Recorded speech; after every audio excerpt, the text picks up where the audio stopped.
We welcome you to a Friday night contest between the Houston Astros and the Boston Red Sox from downtown Houston, Texas, inside Minute Maid Park. Boston in town for a weekend series expecting good crowds as the Astros take on the Red Sox, two of the four teams in the American League that have a record better than 5 games over 500. You see the Astros have the best record. The Yankees currently coming in second and Boston third as they are 8 games over. The Astros start the night with an MLB best record of 45-22. Hi everybody, welcome to our Astros telecast tonight. Todd Cowles alongside Jeff Blum. As you could tell, it is our Astros Foundation charity game on Root Sports. Big day, big day. Want to make sure everybody pays attention to that. We will have information on that as you saw during the pregame show and throughout tonight's game. Blummer, this is a nice matchup. Boston and the Houston Astros, two teams that are right now near the top of the echelon in the AL. Yeah, nice little preview, and it's good to get somebody outside the division in here, especially the Boston Red Sox. It's going to be a good pitching staff, but the offense for the Astros have been pretty good lately. Yeah, they had a lot of hits and a lot of runs in that last game, the finale against the Texas Rangers. Yeah, they've done a good job, and when things start to go south, you go back to what they do on the road, and this is exactly what they've done on the road, is have very good ABs. They work the count, they get deep in some of these counts, but also get some pitches elevated in 2-strike counts and not trying to do too much is what I like to see. Is these guys were going the other way, getting on top of the baseball, not trying to lift and separate until you get the new guy here. He decided to go oppo taco and get on the board, so he's a nice addition to that lineup. But he also showed good plate discipline for me, also working a walk and then being driven in, much like the Astros do on the road. All those hits you saw, opposite field hits, and the Boston Red Sox have a trio of young stars that kind of lead the way. Yeah, and that's kind of what they're counting on. The Boston Red Sox are in a little bit of a transition here. You'll notice that Big Papi is not in the lineup for these guys anymore. So a lot of that pressure is going to roll on to these young guys, but they have the talent to go out there and do it. I know they're not slugging the way they want to. They're last in the American League in home runs, so they're just trying to find their way right now, but they've got very good young talent that do the same thing the Astros do as far as putting together some very good ABs, and when they get the opportunity, you'll see them do some damage. So a big chore tonight for Mike Eyars. They have a very patient offense. Eyars will have to be on his game tonight. We will have more on Mike Eyars and also more on the Astros Foundation charity game as we roll on a Friday night from Houston.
We're getting you ready for the Red Sox and the Astros kicking off a weekend series here. It's a busy night at the ballpark. It's a busy night out in Home Run Alley. That's where I am right now. Tonight is the Astros Foundation charity game. We are selling team grab bags. They are going fast. I should mention that first. But we are selling it all for a great cause. There are two charities that are benefiting from this. The USO Houston, helping our military out. Also, the Boys and Girls Club for Greater Houston is the other. Great causes as we try to sell these. This is how you can buy them. Go to astros.com/charity game or call 844-613-0986. What's in the bags? Well, there's all kinds of great goodies. There's voucher for tickets, there's hats, some shirts, some autographed balls. Also, there could be the orange ticket, which could be a signed bat. I saw someone just get a Carlos Correa autographed bat. Pretty cool stuff. But this is all to raise money for the Astros Foundation and the two charities that I mentioned earlier. You're looking at some of the things inside of the bags. I did say they were going fast to start this whole thing off. I mean that when I say it. No Cooperstown bags are left. Those went first. MVP bags, I think there's only 8 left. There could be less as I'm saying this, but there's plenty of VIP bags. Like I mentioned, the vouchers for the 2 tickets and the hat, the shirt, the autographed ball, all kinds of great goodies in that bag. You've got to get one. Call the number on your screen. Get online. Order now. We're going to be doing it throughout the game. It's the Astros Foundation charity game, but it's also the Red Sox and the Houston Astros on the field, and the boys in the booth will have more in just a few minutes. We'll see you then.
Farm Supply, your John Deere dealer along the Gulf Coast. Come by one of our 8 area locations. Shop is all things John Deere.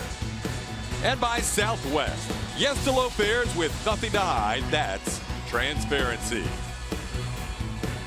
Friday night, big crowd gathering. The Astros and the Boston Red Sox for the only time this year at Minute Maid Park as we welcome you in. Mike Fiers will be on the mound for the Houston Astros in the lineup he will face. Brought to you by John Farrell. Here's the Boston Red Sox lineup. Mookie Betts right up at the very top, followed by Dustin Pedroia. Xander Bogaerts, the shortstop. Mitch Moreland will hit in the cleanup spot. Andrew Benintendi in left field. Chris Young, the DH. Jackie Bradley Jr. will patrol center field. Josh Rutledge gets the start at third. And Christian Vasquez is behind the plate. On the bump for your Houston Astros, you're looking at Mike Fiers.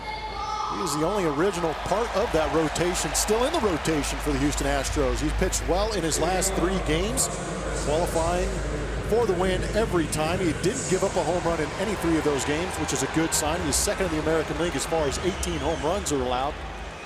In those 3 games, he's pitched very well with a 1.96 ERA and accumulated 20 strikeouts. The curveball has been much better for Mike Fiers.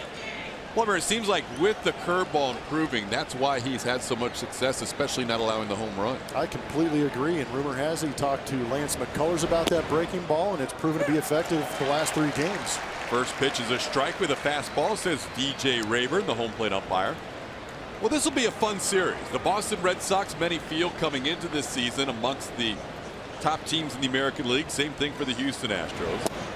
And in the early going of the season, it's been the Yankees getting all the headlines in the AL East, but this is a very, very talented Boston Red Sox team. Listen, one big piece, but they know they've got plenty of youth in this lineup to compensate for it, even though the power numbers aren't showing it. Breaking ball on the ground to Bregman on the 0-2 pitch, and we're underway with a ground out to third. Tonight's AT&T pitch usage for Mike Fiers. Last start, a lot of fastballs and a lot of curveballs. We talked about how good that is. The cutter is the pitch that was kind of giving him issues early on. And you can see right there, he's gotten away from it, gone to that 3-pitch mix. And I've said it before and I'll say it again. Rather have 3 pitches than 5 mediocre pitches. Curveball has been on point as he'll face Dustin Pedroia. And he starts him off with a fastball for a called strike. It's also a big key. We know AJ talks about it a lot. We probably talk about it even more, but being able to get ahead early in counts really benefits the pitcher. Eyars has been able to get more chases with the curveball. He's also been able to throw it for strikes more often, like he just did there, as Pedroia fouls it back, 0-2.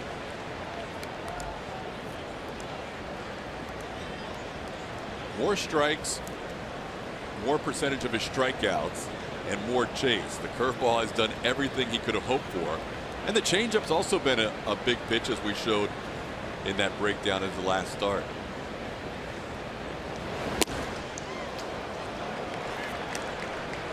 Pedroia is one of those guys who always fights you in an at-bat. 88.8% contact percentage. That's 3rd in the major leagues. Rarely swings and misses.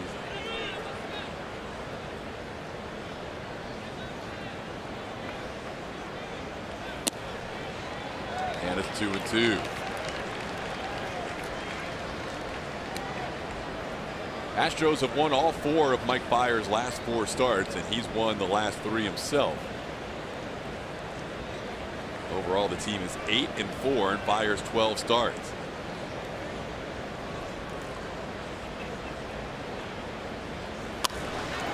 In the air to left, coming on is Fisher, and it's going to fall in front of him for a base hit.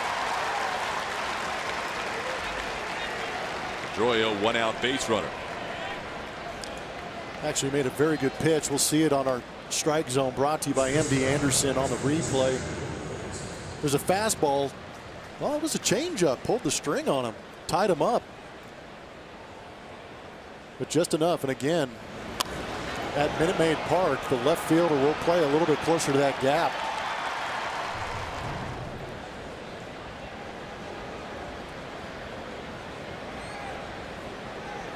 So here's Xander Bogaerts.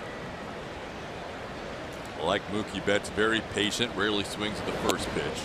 Takes a strike, 0-1.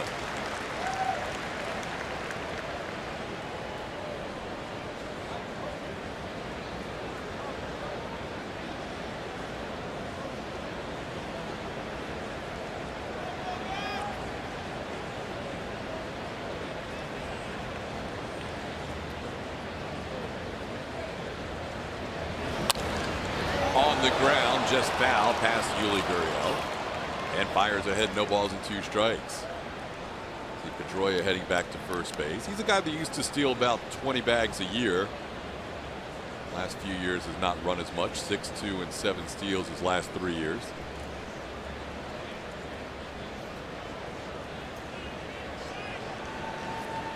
Just underway in this 3-game series. Fiers against Drew Pomerantz tonight. David Paulino against Rick Porcello tomorrow, and Joe Musgrove against David Price on Sunday. Astros will face 2 lefties in this series against the Boston Red Sox.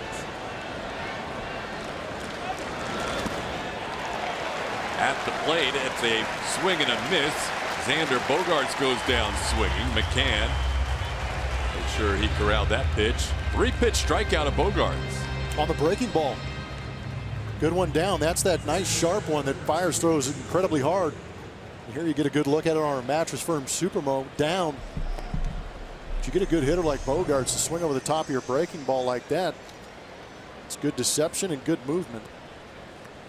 Opponents have a 125 batting average against that pitch in the month of June. And he's also thrown it over 28% of the time in June compared to 16% in May. Tonight the Red Sox are 0 for 2 against the curveball. Now Fire starts Moreland off with a fastball. 1-0. Mitch Moreland, 9-game hitting streak, hitting .389 during that stretch.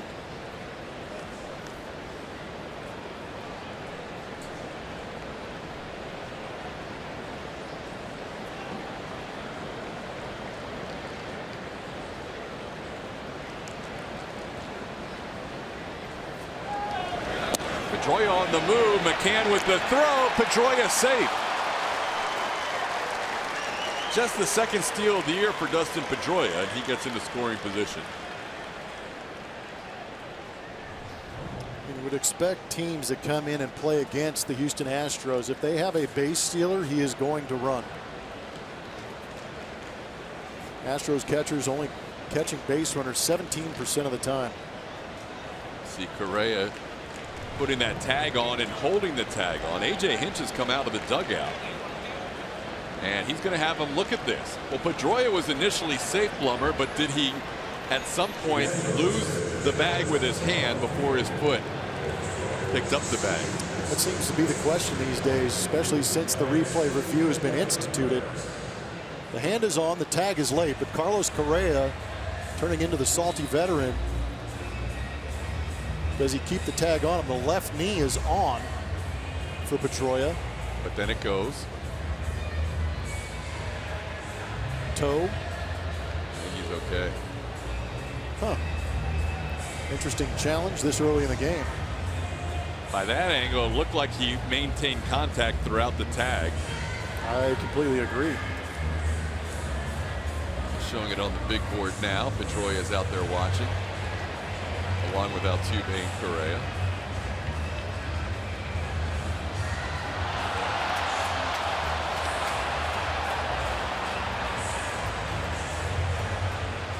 Astro catchers only throwing out 17.5%, which is 29th in Major League Baseball. The average is right around 27.9% of the time. Catchers throwing out base stealers.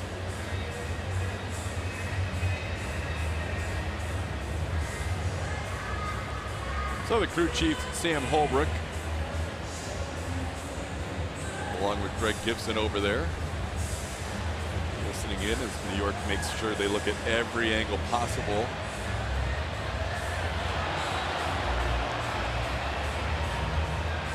Red Sox coming in with 37 steals as a team, right around middle of the pack, a little bit better than the middle of the pack. They've seen enough, and Pedroia is safe. Has somebody come out with sabermetric numbers regarding the crew in New York and see who takes the longest to make calls? We need to have somebody on that. We need to systematically break down each umpire as far as replay review times. Hey, 131's the average time, Blummer. There you go. That's way down from the past. Nice work. That one was a little more than 131, I think. Almost 50% have been overturned. Teams are getting in the right with less time to figure out whether or not to judge them, as you have a 30-second limit. AJ taking a chance there in the first inning, so now the Astros are out of challenging until the 8th inning, when it could be pretty much umpire's discretion at that point. Used to be the 7th, changed this year. 2-0 the count to Mitch Moreland, and now it's 3-0. This is the spot in the lineup that used to be occupied by the Big Papi. The Astros still shift Mitch Moreland similarly than they did to Ortiz, in that they play 3 on the right side, and Altuve not quite as deep in the outfield, but still in shallow right.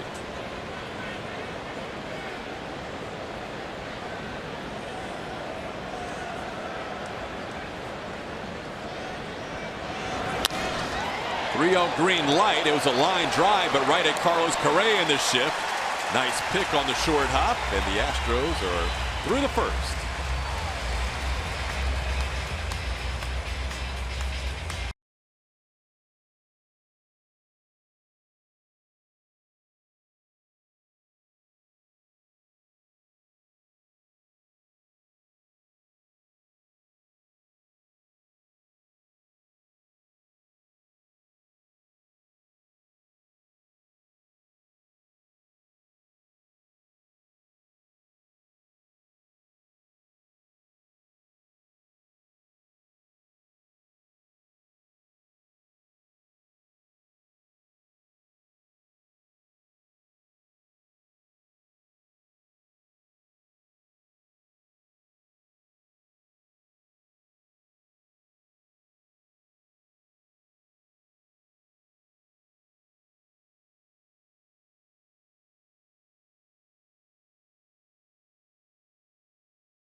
Southwest Airlines. At the very top, George Springer now leads the team in runs scored and runs batted in. Jose Altuve bats second. Carlos Correa in the 3 spot. Evan Gattis, cleanup hitter, is the DH. Brian McCann is the catcher. Yuli Gurriel at first base. Alex Bregman at third. Derek Fisher in his second big league start. And Jake Marisnick in center field. Drew Pomeranz is a left-hander going for the Boston Red Sox. He has pitched better on the road than at home as far as ERA is concerned, with that 3.91 ERA on the road. He is also throwing a lot of pitches per inning, so buckle up, especially with the Astros having pretty good command of the strike zone. He'll throw 19 pitches per inning. But I think that might have a little bit to do with him striking out more guys this year also. He struck out almost 11 per 9 innings, which is 5th in the American League. That pitch count has been high, especially lately. Last 2 starts at Yankee Stadium went 5 innings, 123 pitches, and then 93 and 4 1/3 in Detroit. Starts off George Springer with a fastball, 0-1. Mentioned Springer took over the team lead in RBIs, passing Carlos Correa. He has been leading the team for a while in runs scored. He's down to the count, 0-2.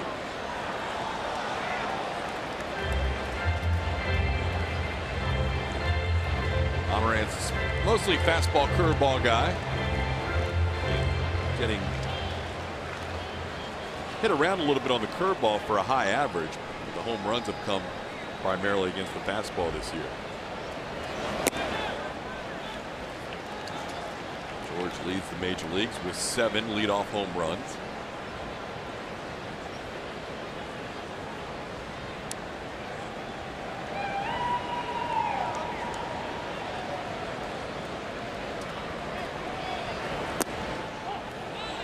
Down and in, 2-2.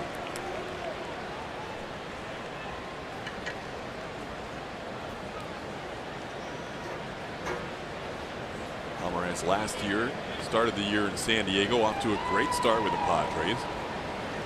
Traded to the Red Sox in the middle of July.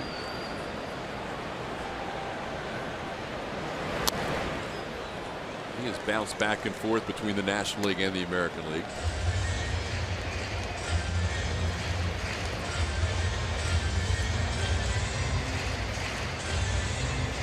Started his career in Colorado, then went to Oakland,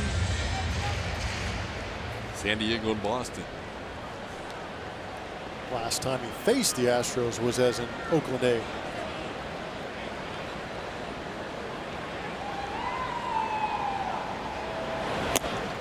Fastball gets Springer, and that's what he'll do, Blummer. He'll get that high fastball for a chase as he picks up his first strikeout. Doesn't be low, but how about Jose Altuve trying to get things going here at home? It started with a little bit of a drop shot on that foul line in right field. Turned into a double with his speed. And against Cashner, a little bit of a number off the plate.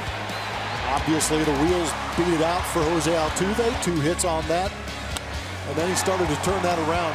Once he got comfortable, he started to lay the barrel out there, getting some pitches up in the zone to turn on. And that's what you want to see. You want to see Jose Altuve getting the barrel to it and lightning rods all over the field. Be interesting to see how they do attack Altuve here as they go breaking ball to start the at-bat. 1-0. Altuve loves to hunt fastballs, and he loves to hit high fastballs. And Pomerantz leads the major leagues in high fastball percentage. 1-1 the count to Altuve. Road home splits are pretty dramatic this year. Altuve has seen all breaking balls in this bat. He's down 1-2. Mentioned mostly fastball, curveball from Pomerantz. Threw a cutter more last year, but that's gone away for the most part this season.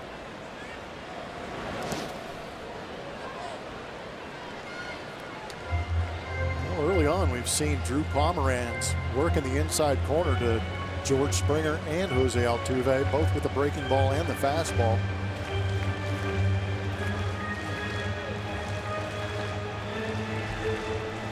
Five starts against the Astros, 5 times out of the bullpen in his career.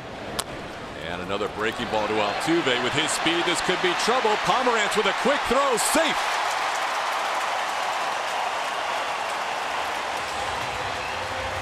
Speed never slumps. Must be nice. Kind of put it in no man's land. Wasn't exactly perfectly placed, but on a swinging bunt, you know he's off the races. Just out of the reach of the catcher Vasquez, so Pomerantz had to make that spin and throw. Good call at first base by Sam Holbrook.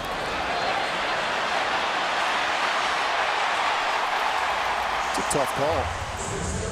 Altuve did not see a fastball in that at bat. He had an infield hit yesterday. He's been on base now the last 5 times, has Jose Altuve. And here's Carlos Correa.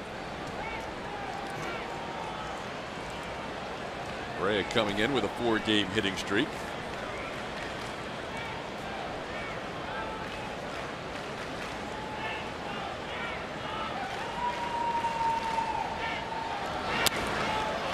Swings the first pitch and fouls one out of play. Big and bright Friday night crowd here at Minute Maid Park.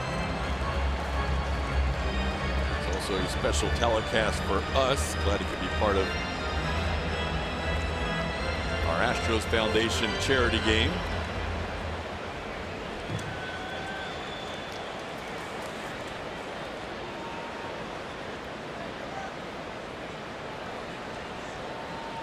Julie Morales will be giving us updates throughout the game on our Astros Foundation charity game. We'll also hear from Kevin Eschenfelder during the course of tonight's broadcast. 1-1 the count to Carlos Correa. You can log on to astros.com/charity game, or you can call 844-613-0986. The last we heard, there are VIP bags available, a very limited MVP bags available. Cooperstown bags are sold out. Correa to short, to Pedroia, and the double play. Bogarts, Pedroia, Moreland, and the Astros bottom of the first.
at Root Sports, we have teamed up with the Astros for the Astros Foundation charity game. We've been selling bags, trying to raise money for USO Houston as well as Boys and Girls Club of Greater Houston. Now, these bags have some pretty incredible items in them. We've already raised over $50,000, and there's only VIP bags left and then a few MVP bags left. If you want more information, make sure to go to that website, astros.com/charity game. Call the number if you're interested in buying that way. 844-613-0986 is the number there. But just a few of those MVP bags left, guys, which have some pretty great items in there, including tickets. Could have the orange ticket in there. There's a few of those left. Getting an autographed bat, maybe, or a jersey by someone. Todd, out to you. All right, Julia, as Andrew Benintendi sends one into center field where Jake Marisnick waits for it and puts it away for out number one.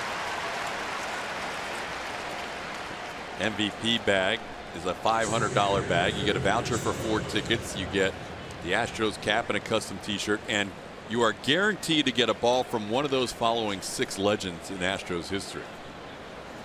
You also get a chance for that special orange ticket. One of those legends: Lance Berkman, Jeff Bagwell, Craig Biggio, Jose Cruz, Nolan Reiner, Mike Scott. Guaranteed one of those when you get the MVP charity bag. Here's a called strike to Chris Young, and it benefits 2 great causes: USO Houston and Boys and Girls Club of Greater Houston. See to the right of Young's numbers, he has done some damage against the Astros in his career, especially here at Minute Maid Park. 1-1 to count.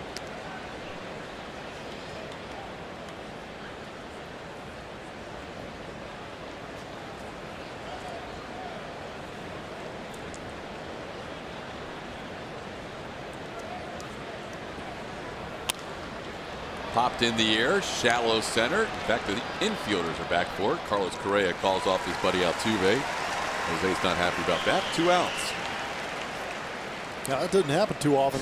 We've seen it twice in this homestand. Tide's changing. And of course, they're talking about it in between.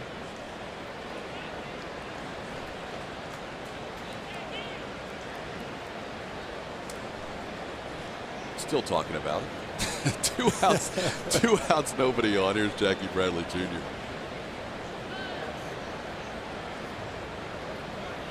He sends one deep to center field. Long run, Marisnick still on the move, and this one be off the wall and 1 hop. Marisnick over his head, and Jackie Bradley Jr. into third. He'll have a 2-out triple.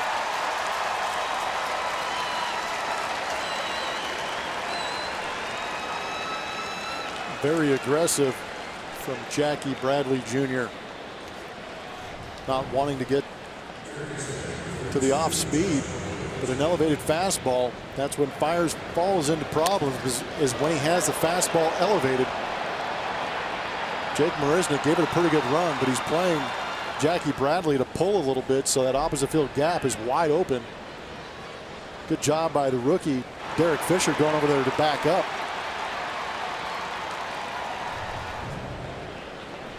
Second triple of the year for Jackie Bradley Jr. Here's Josh Rutledge. Rutledge taking a called strike.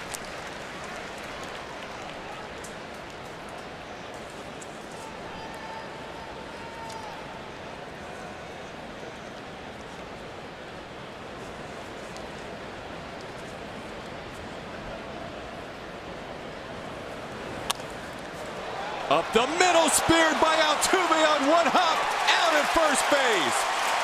Run-saving play by Jose Altuve. Altuve's been getting a ton of hits, but he can also take them away. Big spot right here, picking up Mike Fiers to finish off this inning.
Number 2, Astros and Red Sox. First of 3 over the weekend from Houston. Evan Gattis leading things off as the DH tonight. Challenge for A.J. Hinch, as he mentioned this spring, was to see how many at-bats he could get for Evan Gattis. A little different now with Carlos Beltran getting most of the DH at-bats, and also Brian McCann being the #1 catcher. But Gattis does have 144 at-bats. McCann has 156. Brian was on the 7-day concussion DL at one point. Those two will bat back-to-back in this inning. It's Gattis, McCann, and Yuli Gurriel, and a foul tip to start the inning.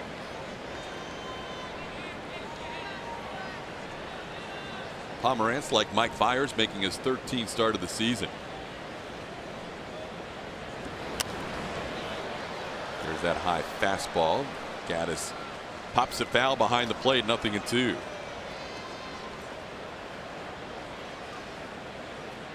Some interesting numbers between Evan Gattis, the right-handed hitting catcher, and the left-handed hitting Brian McCann as far as the catchers are concerned. Coming into this game, Evan Gattis hitting .206 against lefties. Brian McCann, .303 with 4 bombs. Yeah, it really doesn't make much sense because. Yeah, how many times have we said reverse splits? Yeah. There's reverse splits that look the same as far as person are concerned. And McCann's hitting with power too, .697 slugging percentage against lefties. But Evan, who you would think would feast on left-handers, just hasn't done a lot of damage this year. 7 for 34. There they are in the split screen, Blower. I'm going to take your word for it. Guess they can't be on the same side of the screen at the same time.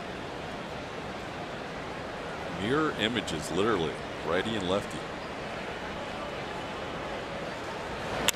That ball's driven deep to left field, but it is hooking and hooking foul. Almost up on the train tracks. That's how deep it was. Thought we turned the tide a little bit. Good job of bringing the hands in to get the barrel to it. Just too much. Overwhelmed it.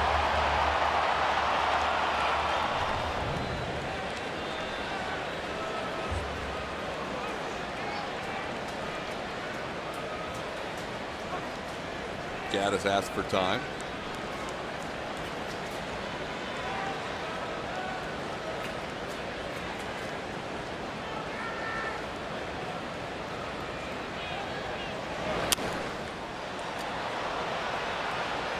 This one's playable. Moreland in foul territory makes the play for out #1. Kevin Eschenfelder with a special guest who was the recipient of a Cooperstown bag. All right, I'm here with Mike and Marie Caldwell, and they got the last Cooperstown bag. And had the gold ticket, right? Yes, the orange ticket. The orange ticket. The orange What do you think Not of Willy Wonka. How cool is this bat, though? You have a Carlos Correa autograph bat. It's unbelievable. I was telling them over there, I got a Springer bat at spring training, and now this is beyond words. This is Father's Day on steroids. Oh, there you go. You guys, you guys come to a lot of games. Who's your favorite Astro? Well, Carlos. And it worked. That worked. It did. Perfect. Thank you guys so very much. We appreciate it. Thank you. All right. Thank you, Kevin. The Cooperstown bags are sold out. As you heard, that was the last of those Cooperstown bags. And congratulations to that couple for getting the special orange ticket and the Carlos Correa autograph bag. A few VIP and MVP bags still available. Brian McCann with a count of 0-2. So Pomerantz has been pounding the strike zone this inning. Got ahead 0-2 on Gattis and 0-2 on Brian McCann.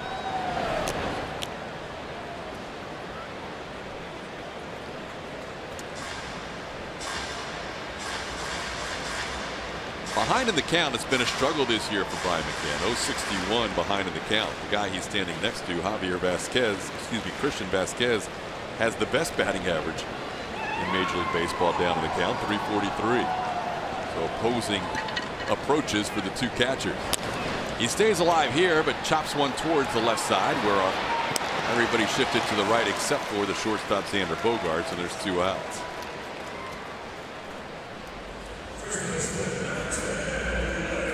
I appreciate the Javi Vasquez reference, though.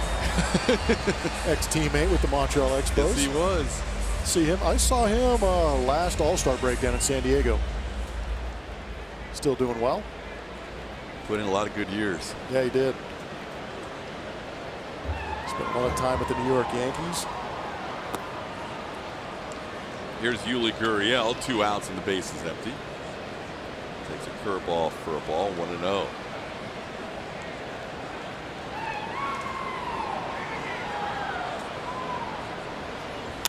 Gurriel rips one, foul. Another one who got in front of one. Evan Gaddis pulled one earlier.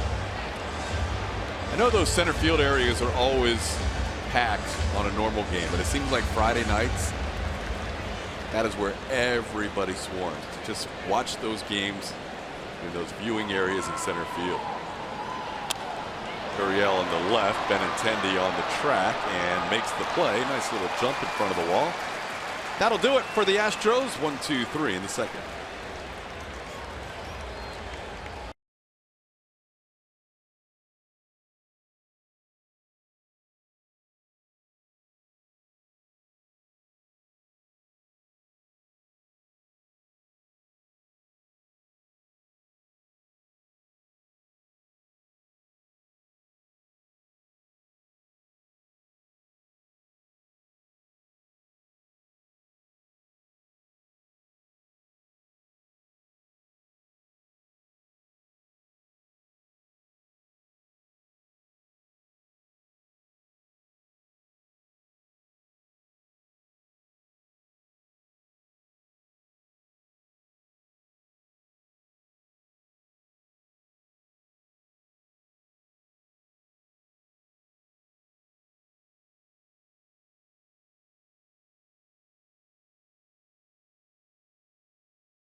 Moda and the right arm of Mike Fiers.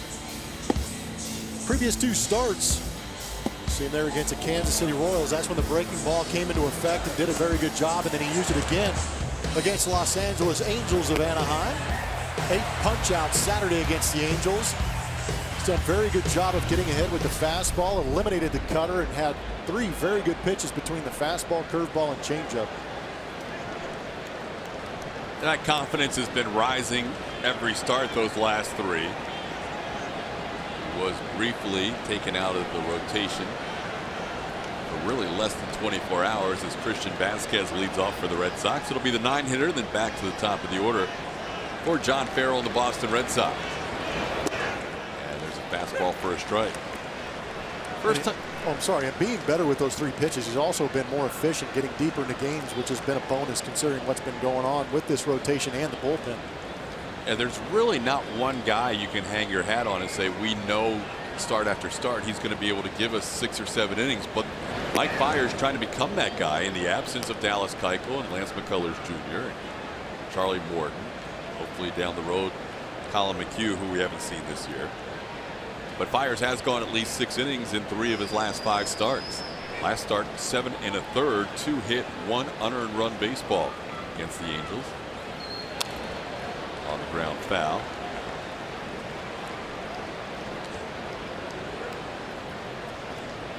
And it really coincided with that time where he got sent to the bullpen, even though it was for a day. And you mentioned him talking with Lance McCullers about that breaking ball. That's been such a big weapon.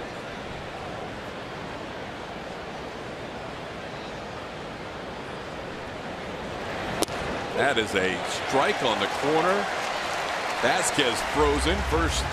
Second strikeout of the night for Mike Fiers. Well located, and when you've got a good breaking ball and you can plant that seed in opposing hitters' minds in 2-strike counts, they may be looking for it, and when they don't get it, you lock them up like Vasquez was. Seems like first time through the lineup, Fiers has been really fastball heavy tonight. And he's kind of flipped the trend, too. Usually that first time through the orders when he gets crushed. Mookie Betts, the batter, grounded out his first time up. Eyars allowing 1 hit in the first, 1 hit in the second. A couple of strikeouts, no walks.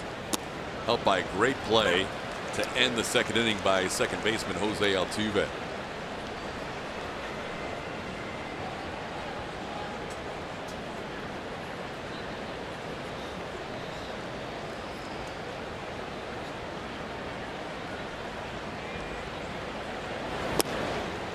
Betts tried to hold up. He went around 1-2.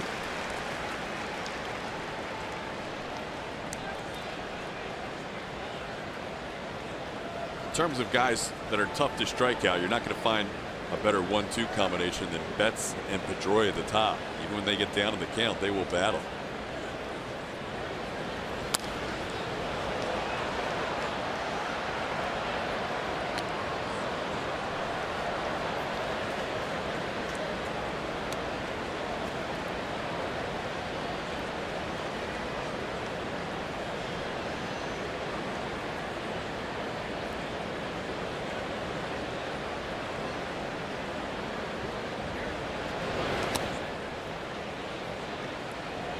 Betts is the toughest to strike out in the American League, once every 11.6 plate appearances, and Pedroia is third in the AL.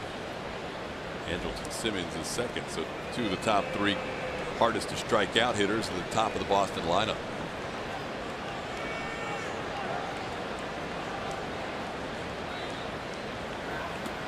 Now it's 3-2. Didn't get a chase on that breaking ball. He's been getting a lot of chases through the month of June on that same pitch.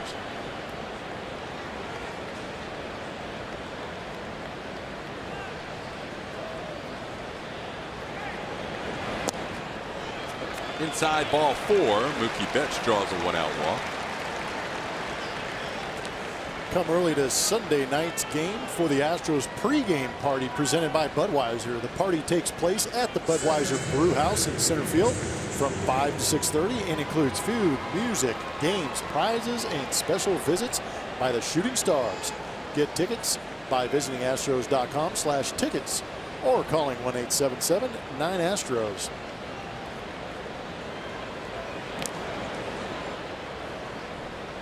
Originally, we're going to do a post-game party, then the game shifted to a night game, so now it's a pre-game party. All this national attention this team's getting. National game tomorrow, national game Sunday. So that turned into back-to-back national sleep-in days for Jeff.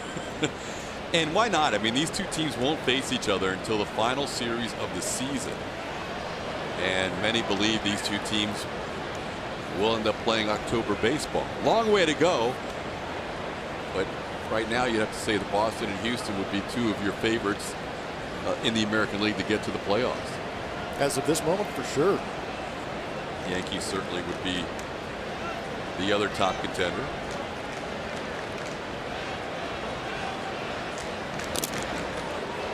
Fouled at the plate. Troy with a single his first time up, also stole a base.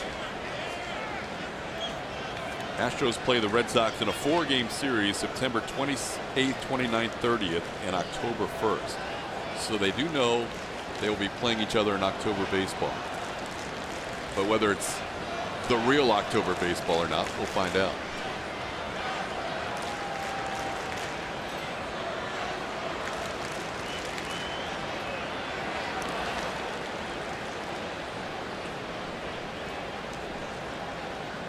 Astros come in leading the AL West by 11.5 games. Angels are in second. Texas is 12 games back.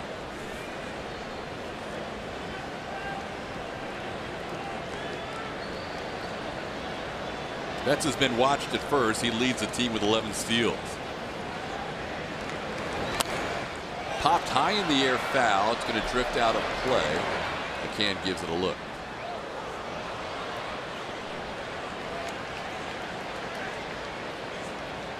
So it's 0-2.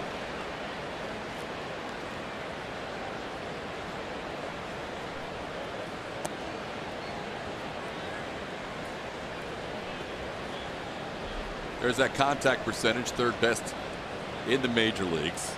Got down his first at bat, singled into left. You ask pitchers what that percentage is, it's called annoying. Just pesky guys that refuse to go away and give in.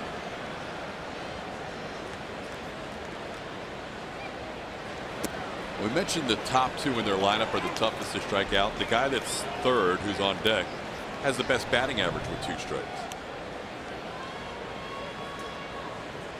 Ooh. Edgy. Tough to get those calls down on the breaking ball just because of where they end up. And it's real tough for those catchers to get underneath that pitch in order to give it the so-called frame.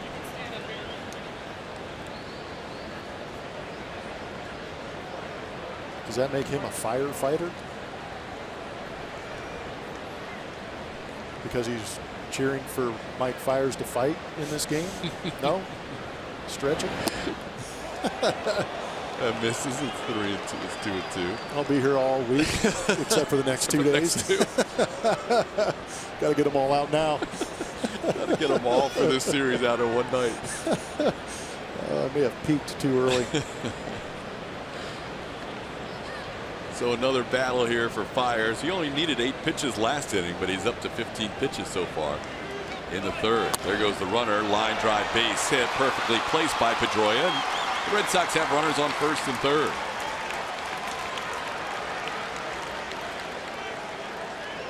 Time to take a look at our Chevy Stroll poll. Speaking of the playoffs, these 2 ball clubs with the potential at the rate they're going, which team would be the most exciting playoff opponent? Minnesota Twins, New York Yankees, Boston Red Sox, or the Cleveland Indians? You can cast your vote at Root Sports SW. I personally am voting for the Twins. The most exciting? Yes, because they put up 85 runs in 3 games against them. Or something close to that. It was not far.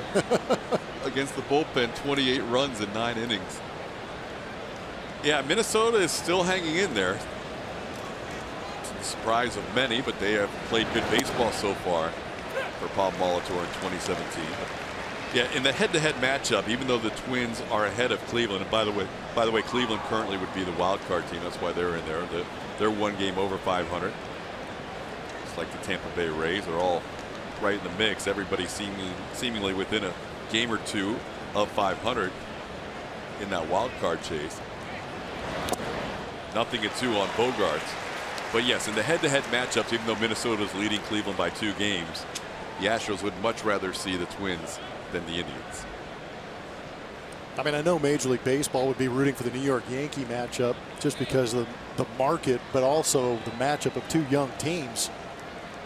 And a repeat of the wild card matchup a couple of years ago. Bogarts down to the count 0-2. And he goes down swinging at the high fastball. Xander Bogarts. 2 of the 3 strikeouts for Mike Fiers, and that's a big one there with first and third and 1 out. Got him the first AB with the breaking ball down. This one elevates the fastball well out of the zone. And Bogarts in this situation was just in chase mode. That is rare. That's the best. That is. That's the best hitter in baseball with 2 strikes. But did not stay disciplined with 2 strikes there. So now Fiers can see his way out of the inning, facing Mitch Moreland.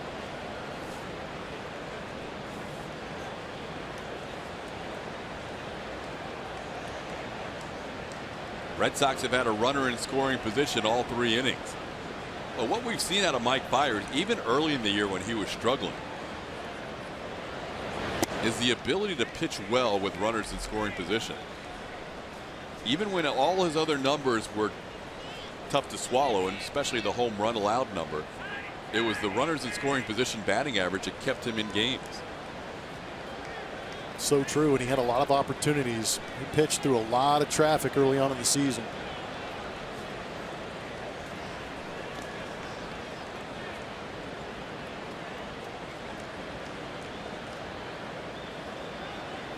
Not only has he seen his home runs per 9 innings go down from 4 to 2.5 during this recent stretch, he's also seen his pitches per innings pitched go down. He's now at 16.8. All year long, he had been above 17.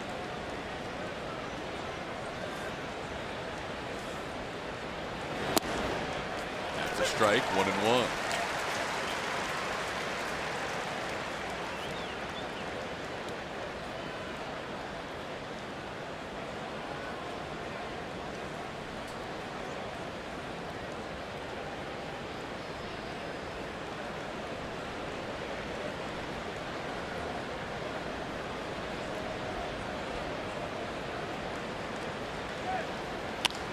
Into left field, base hit. The Red Sox are on the board first on an opposite field single by Mitch Moreland. It's 1-0.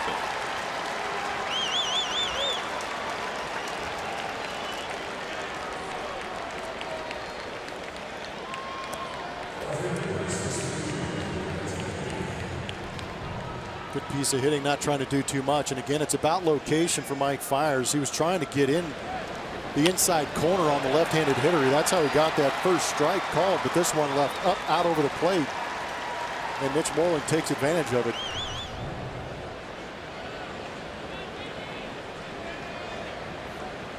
And that's what the Red Sox will do to you. They don't kill you with the long ball as much as they used to. Just bunch hits together in an inning. Walk and a couple of hits in this inning as Andrew Benintendi fouls one back to the screen. Benintendi leads the team in runs batted in this year with 39. Mitch Moreland just picked up his 37th RBI. Mookie Betts also has 37.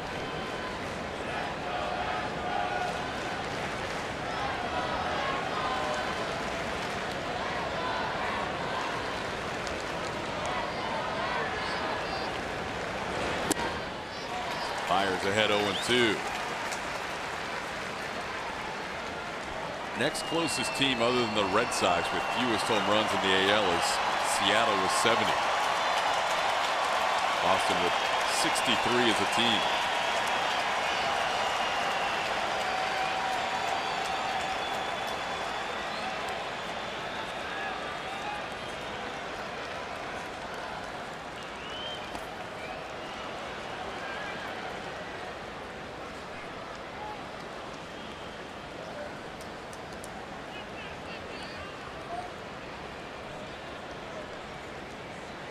Benintendi fly to center field his first time up.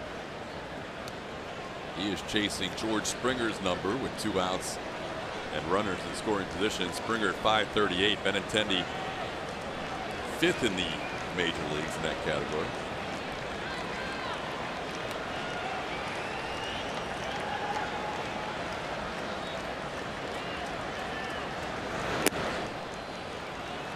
Two and two. After a 15-pitch first inning, an 8-pitch second. Eyars has thrown 26 pitches this inning.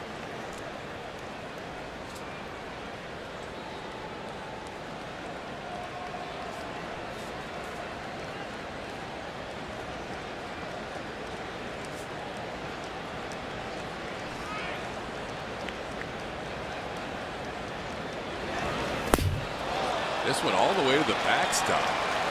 I don't even think McCann put a glove on that. Runners on second and third. Yeah, this will be time for a talk. For everybody's safety.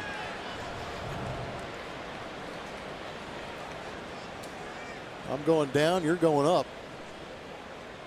Pretty good velocity to stay through that home plate area and hit the backstop, though. Man, DJ Rayburn had that ball whistle by his head. It's not a good feeling. And it puts you in a bad spot because you get the signs mixed up. Now you've got 2 runners in scoring position. I've seen that several times this year. These aren't 2 rookies going at it either. Now the count's full on Benintendi. Stays alive. You can tell McCann was looking breaking ball. About to go down to block it. Next thing you know, sailing past the umpire DJ Rayburn's head to the backstop. Fortunately, everybody okay. McCann got injured on a cross-up earlier this year. Had to go on the 7-day concussion list after taking one from Charlie Morton that he was expecting to be a breaking ball.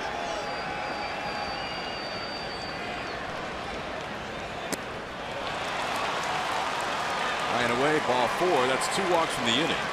And the bases are loaded with 2 outs.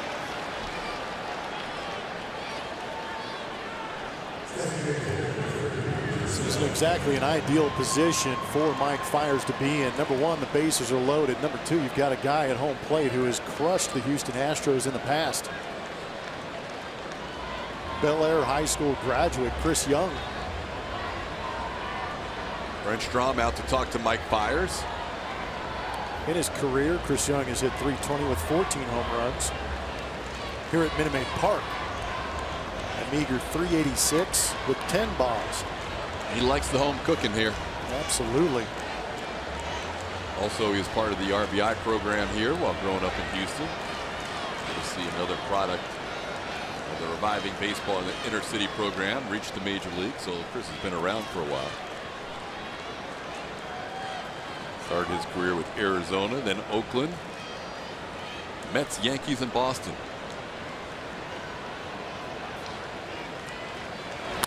On the ground, slowly hit. Correa will make the play to first, and the Red Sox will leave the bases loaded. Big pitch by Fiers. It's 1-0 Boston.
With Reed Ryan, president of the Houston Astros. Reed, I know you guys, we talked with Twyla a little while ago about the Astros Foundation, but you guys have had this circled on your calendars for quite some time as an organization.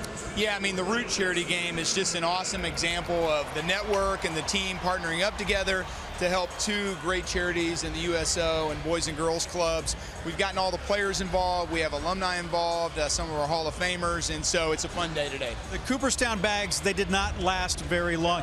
You had a hand in that. Tell the story. Yeah, so we want to do something special, and so we said, well, let's get our 3 Hall of Famers, you know, Nolan, Craig, and Jeff Bagwell, and let's get them all on the same ball. That's not something you're going to get very often, and so we took them to each one of them. We got them signed, and I can't believe they're already gone. Unbelievable. All right, now go get some runs. Yeah.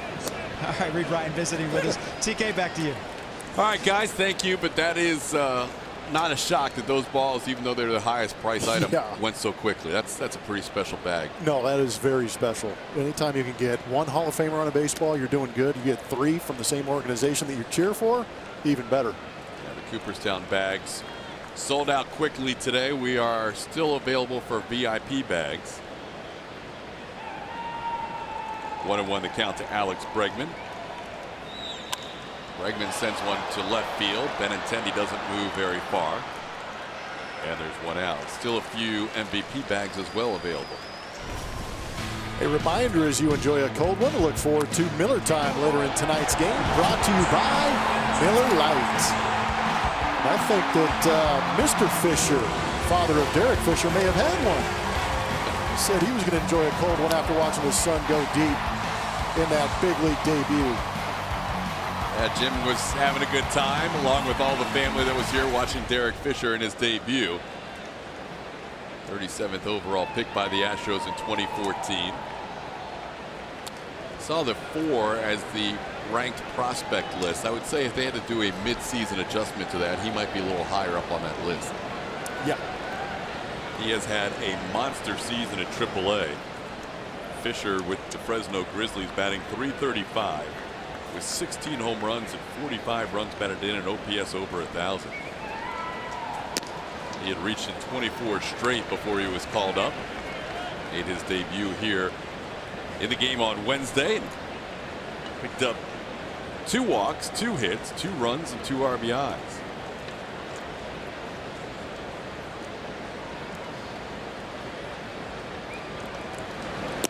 In the last 100 years of baseball, someone to debut with all those numbers has only happened 2 other times.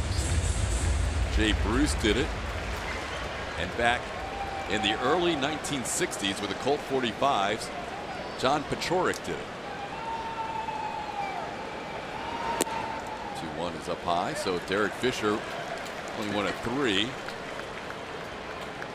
With multiple walks, runs, RBIs, and hits in the very first game he played.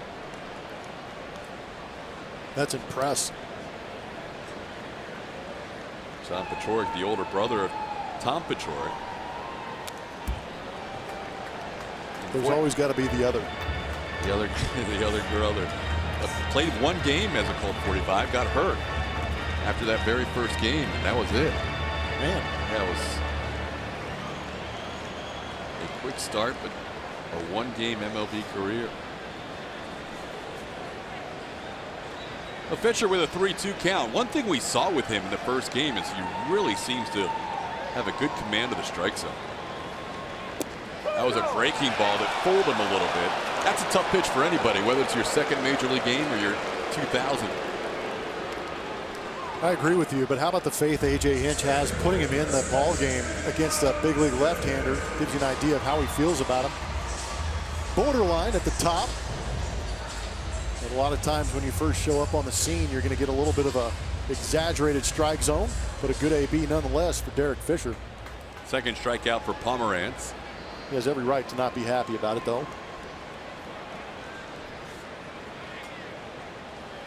See Jake's numbers against Drew. Swings to the first pitch and pops it foul.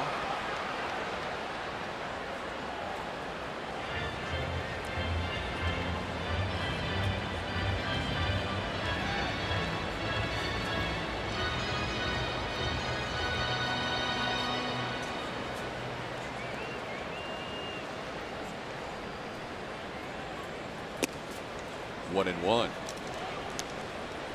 Tonight is our Astros Foundation charity game on Root Sports. That's why you heard from Kevin Eschenfelder and team president Reed Ryan at the beginning of this inning.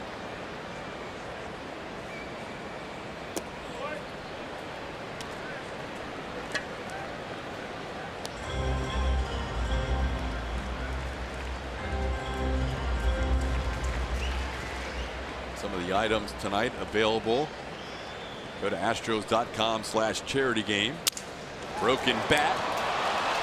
Stopped by Josh Rutledge in the air. The line drive caught by the Red Sox third baseman for the final out. So 7 in a row retired by Drew Pomerantz. We're through 3. It's 1-0 Boston.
Spotlight falls on some defense. Jackie Bradley Jr. in center field for the Boston Red Sox. He's got some interesting corners to deal with out there. Does a very good job going back as well as coming in to make the diving catch. But we got a guy too. George Springer throwing his body all over the ballpark. He does it in center field and right field. Getting to know some of the fans again, but also doing a great job of picking up his pitchers when necessary. First pitch to Jackie Bradley Jr. is a called strike, 0-1. You see Springer out in right field tonight. Josh Reddick continues to be on the concussion DL, and he would be eligible to come back from that 7-day DL on Tuesday. Change up there, it's 0-2. And you know Reddick, and he has to pass all the protocol, but he would love to play again in Oakland. So yeah, we'll see if and when Josh is available, but he is eligible to come off Tuesday. Yeah, you got to make sure that your mind is right when you go into that ballpark, because the drums and the vuvuzelas they'll get to you if you're not ready. Strikeout number 4 for Mike Fiers, a 3-pitch strikeout of Jackie Bradley Jr. Yeah, those are passionate fans there, and some of the more eccentric fans we'll see in the major leagues. Yeah, they really loved Josh Reddick when he was playing there, but we're also getting to see Josh on a regular basis and how he endears himself to the hometown fans. He's done a good job here in Houston. He has turned it into Wooston. Good call. 1 out, nobody on. Well, that was Reddick's doing. Yeah, but you said it out loud. Here's Josh Rutledge, not to be confused with Josh Reddick. And the other thing is, you know, it'll be interesting to see if Derek Fisher probably just has a week here to try and do his thing, but it'll be good for him to get some reps tonight. You mentioned seeing a lefty. A.J. Hinch said before the game, there's a line drive in the right center field. That's a hit. Springer will cut it off and keep Rutledge to a single. Rutledge hit the ball hard his first time up and was robbed by Altuve. A.J. said last year when Alex Bregman came up, nobody asked about Bregman getting a day off against a righty. He feels the same way about Fisher with a lefty. He's like, why not see what the kid can do? And with the Astros having that big lead in the West, it also offers them the opportunity to maybe give some guys that they normally wouldn't. Because if everybody's healthy, you're probably not going to see a Derek Fisher or a Francis Martez or a David Paulino. So that's a real opportunity. Some people will call it a showcase. Some people call it experience. But either way, these guys have got the opportunity to be here and give it a shot. Fires to Correa 1. The return double play. Nice turn by the Astros shortstop and a good feed by Fiers, who gets through the 4th with only 6 pitches needed. Biggest part of this is Mike Fiers fielding his position and going immediately to second base with the catcher running to first. Nicely done.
Start. It's on George Springer. The extra base hits against left-handed pitching. He's got great numbers. He's hitting .345, but some of those extra base hits you see going a little bit deeper than most of his hits. How about that one in the upper left-hand corner on the right-hand side of your screen? That was a bomb out in Minnesota. But you can see plenty of those getting driven to the wall or further. So good to see George swinging the bat well against left-handers. You got 7 bombs against those left-handed pitchers. And George will lead things off. So far, Drew Pomerantz has faced the minimum through 3. What are you trying to say, Todd? He has allowed a hit, though. It was an Altuve base hit at 48 miles an hour off the bat. Hey, somebody had to get in front of that. Springer, in addition to those 7 home runs against lefties, hitting .345 coming in against southpaws. Astros as a whole have not fared as well against left-handed pitchers this year as they have against righties. And there's a called strike. It's 1-1. 9-7 against lefty starters. 21 games over, 36-15 against right-handed starters.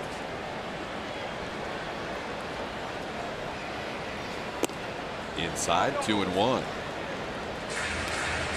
It's a Red Sox team that played last night in Philadelphia, got into Houston late into the early hours this morning, so they did not have any batting practice today. They had a 2-game series at home against the Phillies to start the week, and then a 2-game series and a home and home in Philadelphia. That is their National League rival, if you will.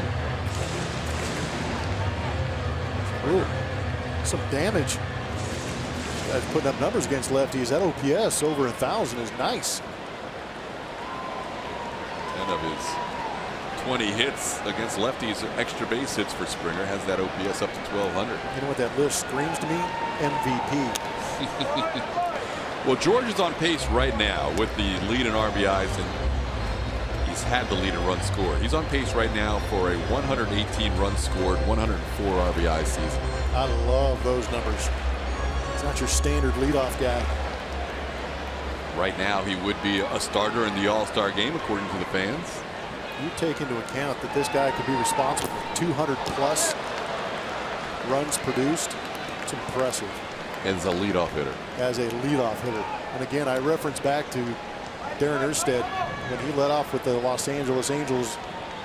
He was one of those guys that had 100+ RBI and 100+ run season out of that leadoff spot. Christian Vazquez just unable to hold on to that foul tip. So that means Springer has a new life. 2-2. And now it's a full count. Mentioned Pomerantz has a high pitch count per inning, 19 per inning this year, which is 3rd in all of baseball.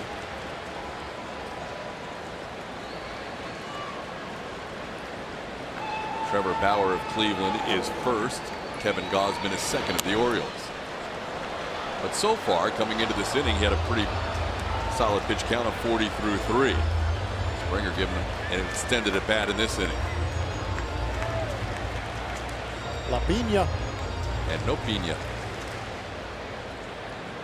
Yeah, that's not a ripe Piña.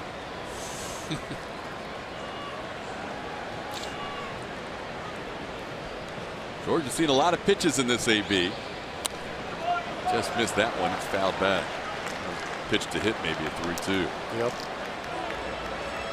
If there's anything to complain about with George, just sometimes he gets a little bit too big. When he gets big on that swing, he loses the barrel a little bit, and you'll see him cut underneath some baseballs and foul him back. 10th pitch of the at bat coming.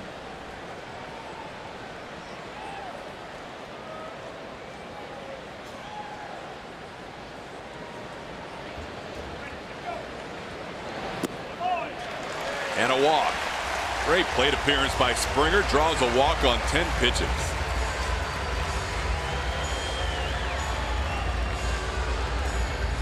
That is the kind of leadoff at bat that can get an inning going. Yeah, I took a moment today and got a chance to talk to Alonzo Powell, the assistant hitting coach down for the Houston Astros. And even he was in awe of what these guys are going out and doing as far as ABs, grinding out ABs, forcing pitchers to get back in that zone. It's one thing to go up there and lay off some tough pitches, but they really take advantage when they do get pitches in the zone. He also commented about Derek Fisher not expanding the zone as a rookie in his first game. A lot of credit there. Yeah, we've seen him just a few at bats with 5 plate appearances. Now for Fisher, really good plate discipline. Took a tough pitch for a called third strike his first time up. Here's Jose Altuve. Altuve has reached base 5 consecutive times going back to yesterday's game, or 2 days ago. And he reached 4 times with 3 hits, and he was hit by a pitch. Today he started out with that little 48-mile-an-hour exit velocity infield hit.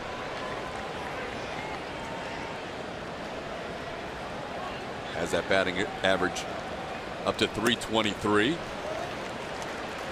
Takes a pitch up and in, 1-1. I wonder if he's called Miguel Cabrera yet. Well, he had before these 5 consecutive plate appearances of reaching base. He had gone 2 straight games without a hit for the first time all year. Yeah, he was leaning fully on that panic button. That is like a week's worth for most.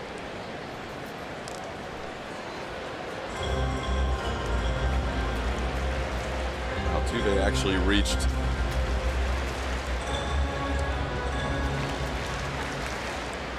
an 0 for 10 at one point during that stretch.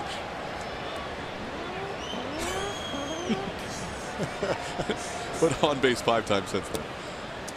There's a strike, and Altuve says no, DJ Rayburn. That was outside.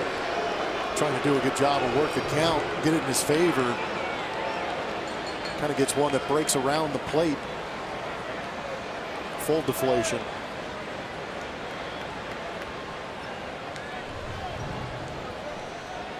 He looked upset. Now he's got to protect with a 2-strike count. That's way out of the zone. 2-2. Well, you can see him nod as he took the pitch, thinking, all right, I'm 2-1 count. Nope. It's such a bad feeling because you really feel it. You laid off one on the edge, and all of a sudden the call doesn't go your way. It completely changes the at-bat. You go from swing mode to defense.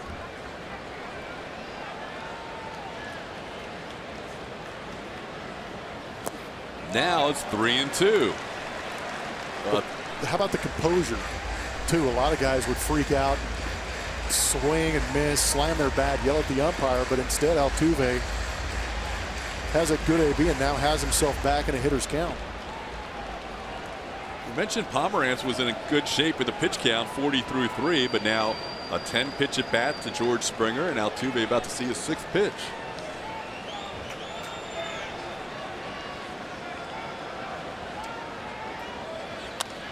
Up the middle, Pomerantz makes the play. Springer was on the move, so they get him at second and then turn it to get Jose Altuve.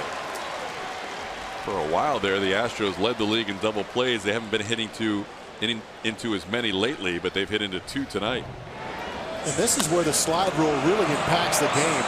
Because if you get a guy on the move like a George Springer, and there's a potential double play, that's a real opportunity for that lead runner to blow up whoever's trying to turn that double play.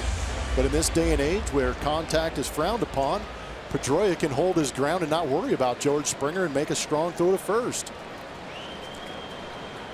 Definitely a different game in the middle of the infield on those turns. Astros 4th in the American League in hitting into double plays. There's a base hit by Correa. 2-out single to left. Second hit of the night for the Astros. Jose Altuve has the other hit.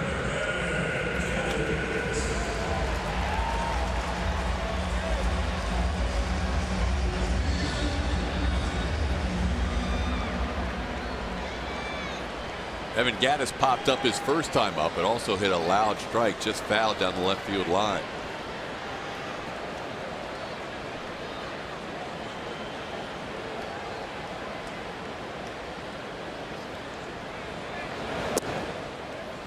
Strike to the knees, 0-1. How about some 2-out Evan Gattis lumber thunder? Fine with me. Yeah, that would be awesome. Astros have had 3 base runners tonight. The one on now, Carlos Correa. The other 2 have been wiped out on double plays. Boston leads the American League in grounding into the most double plays, followed by the Angels and the Blue Jays, and then the Astros in fourth. For a while, Houston was first month and a half, 2 months of the season. That's up high. It's 1-1. Been 20 ABs since Evan Gattis went deep. That was back in Minnesota, all the way back in May. He hasn't hit a home run in June yet.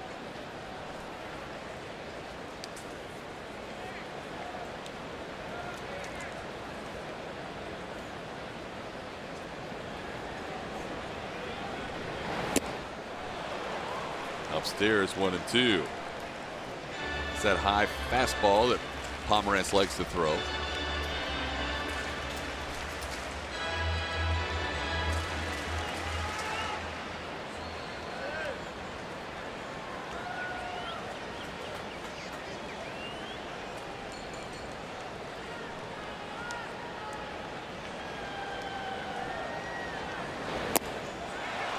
And a swing and a miss. Strikeout number 3 for Drew Pomerantz. Astros leave 1 in the fourth. It's 1-0 Boston.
By Southwest. Yes to low fares with nothing to hide. That's transparency. And by Jack in the Box. Come try the sweet or spicy barbecue bacon cheeseburger combo for $4.99 for a limited time only. Astros baseball on a Friday night. Train's ready to roll. Astros still don't have a run. 2 hits through 4 innings against Boston's Drew Pomerantz. And we head to the 5th with the top of the order for Boston due up. Mookie Betts, Dustin Pedroia, Xander Bogaerts. Mike Fiers had a very quick 4th inning, needed just 6 pitches. Also had an 8-pitch inning in the 2nd. In between 30 pitches needed to get through the 3rd.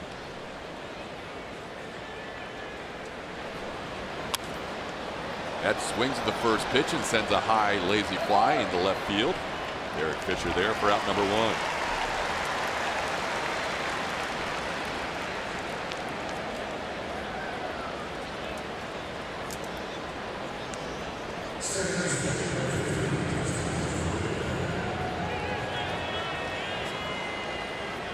Yikes. Dustin Pedroia, Big Papi would be on that list too if he was still playing. He had great numbers against Houston, but 4-10 for Dustin Pedroia. Altuve putting it to Minnesota. With at least 100 at bats against the Astros, Pedroia ranks first in average. And he's adding to that tonight. Base hit to left, base hit to right. Also stole a base.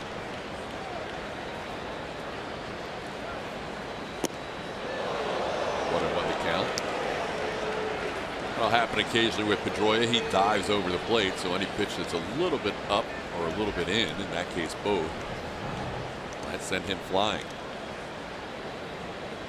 No, Pedroia dives a little bit.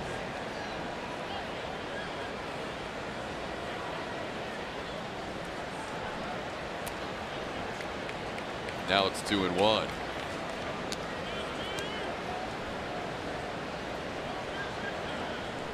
Pedroia with those 2 hits back over 300. He's at 302. Laser show. Might be one of the best interviews ever.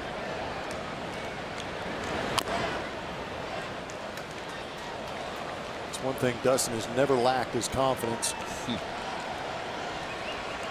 Well, I think the same goes for Jose Altuve. When you have to always rise to the occasion, so to speak, because you are overlooked at times because of your size. Pardon the pun.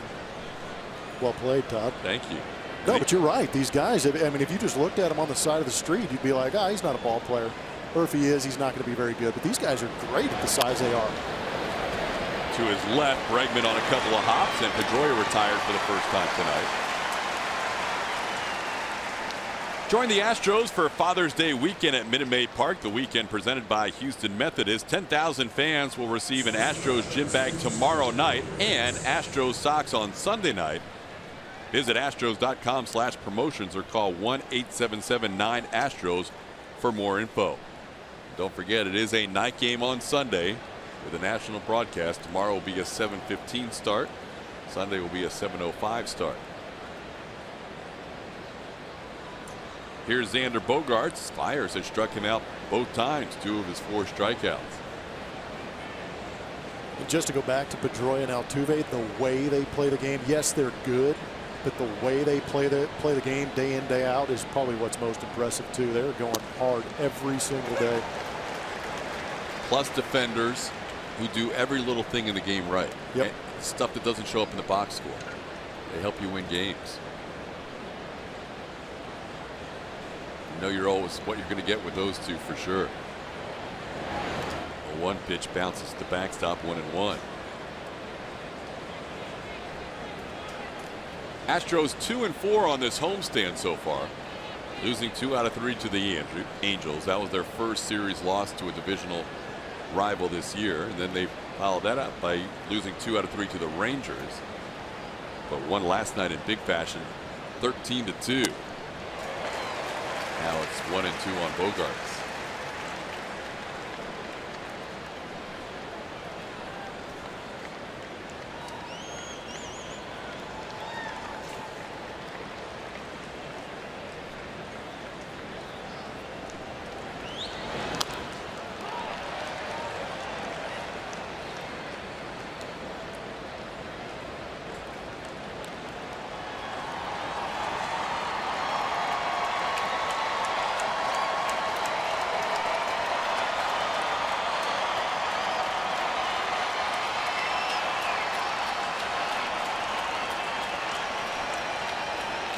th pitch of the night for Eyars with a 1-2 count. Looking to try and get through the 5th. 2-2. This is the place where we told you Bogaerts could be so tough. That 308 average with 2 strikes. 44 hits with 2 strikes. Both of those lead all of baseball.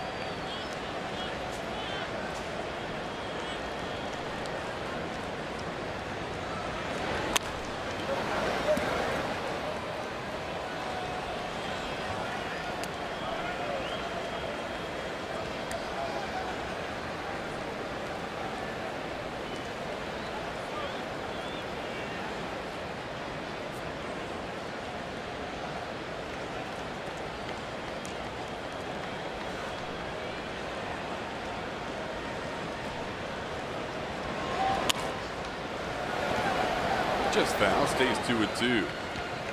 Kind of see what Mike is trying to do with the fastballs inside. He did locate that curveball where he wanted.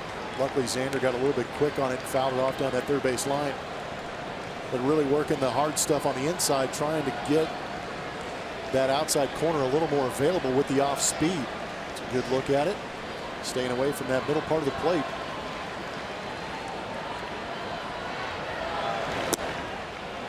Now the count's full. Last year, the Astros and the Red Sox, who are meeting for the first time this season, were done their season series May 15th. Austin played here at Minute Maid Park in late April, and then the Astros went to Fenway in mid-May. Up the middle, Correa gloves it from shallow outfield, makes the play. Robs Bogarts of a hit to end the fifth.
We're in the fifth inning. We continue to do our Astros Foundation charity game here, rooting the Astros, teaming together to raise money for a couple of charities. USO Houston, Boys and Girls Club of Greater Houston. We did a great job last year. I'm going to show off one of the VIP bags. There's still plenty of these left. We're putting the information on your screen of how to get one of these bags. But there's a hat, there's a t-shirt in here, there's tickets to a game, there's even autographed balls in here. And sometimes there's an autographed ball. Sometimes there's an orange ticket that could get you an autographed bat or even jersey signed by a current player. Pretty cool stuff in here. Todd? That's the orange ticket. And you can see if you get the orange ticket, in that case, you get an autographed George Springer bat. Orange ticket will be randomly included in 10 of the VIP bags. So take a shot. You definitely get what Julia showed you, the Astros hat, the t-shirt, 2 tickets to a game, plus an autographed ball from one of this year's players. That orange ticket could also get you a pair of batting practice passes for a regular season game.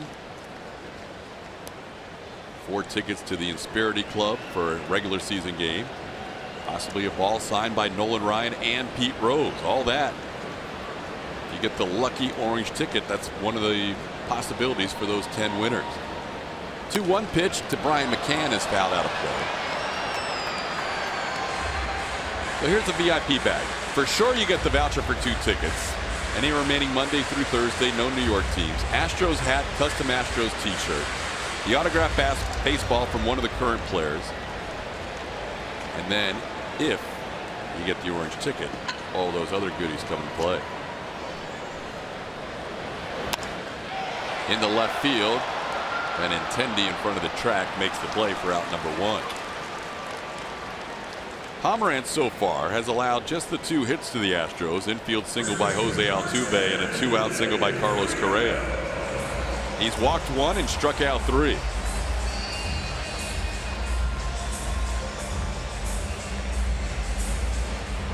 Yuli Gurriel has hit in 13 of the last 14 games for the Stros, hitting .321 during that stretch.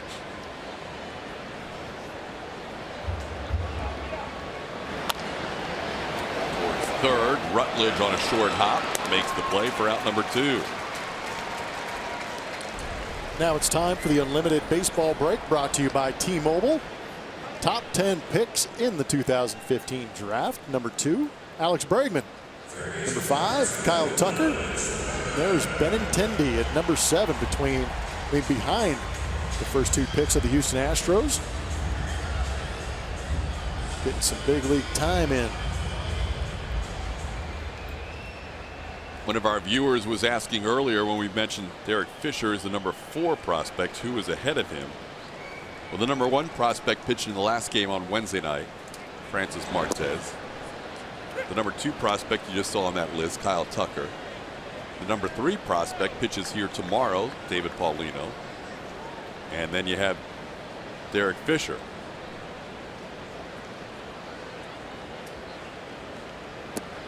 Breaking ball from Pomerantz misses outside. It's 1-1. Yeah, you're a prospect until you get here, and then you turn into a suspect. Are you going to be able to stick? So 3 of the top 4 prospects, according to MLB.com, are on the current roster and contributing to this Astros 45-22 record so far. Fisher playing in his 2nd game. Martes making his first big league start and picking up his first big league win on Wednesday, and Paulino goes again tomorrow. There's that curveball for a called strike. Paulino still looking for his first win.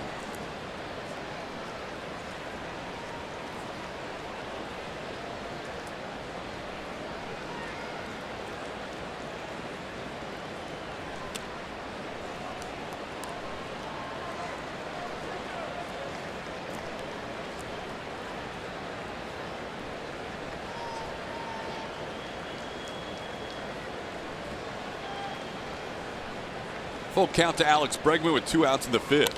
And he sends one high on the infield. Pop up. Mitch Moreland's there. Puts it away. So 1-2-3 inning for Drew Pomerantz. We are through 5. It's been a good pitcher's duel.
The Astros, and AARP is getting to know the 2016 Boston Red Sox in comparison to the 2017 Boston Red Sox. Obviously, one subtraction is Big Papi not being in that lineup, so some of these younger stars are trying to fill in, and you're going to see the slugging percentage drop as well as the OPS. They're doing a good job of getting on base, but that power production as far as home runs has been lacking a little bit. They are still driving the ball into the gap. Got plenty of doubles, 129, which actually leads the American League. But the home runs, they are last. Into the shift, Altuve from deep second throws out Mitch Moreland to start the 6th inning. It's an interesting combo to lead the league in doubles and be last in home runs. Especially at that ballpark. We've got some pretty good right-handed hitters. Might be able to get out and hook that thing over the green monster, but they've amassed the doubles but haven't been able to drive the ball out of the ballpark. And what makes that even more interesting to me is the high rate of home runs this year in comparison to most years, too. A lot of guys driving the ball out of the ballpark, just not wearing a Boston uniform. They are the only team in the AL not averaging at least 1 home run per game. Took Xander Bogaerts a long time to get his first. He has 2 on the year. Yeah, that number really jumped at me. He had 21 last year, only 2 so far this season. Dustin Pedroia comes in with 2. The guy at the plate has 9. The guy that just was retired, Mitch Moreland, also has 9. Mookie Betts, the leadoff hitter, just like the Astros leadoff hitter, is the team leader in home runs. Betts has 11. On the ground towards Altuve. Eyars with 2 quick outs. He has retired the last 6. And it is early, but they have plenty of numbers to rack up, as you see the fuse to the American League with 63 home runs. In 2016, the OPS for the Boston Red Sox was .810. That was plus 40 over the team behind them. They were also number 1 in runs with 878.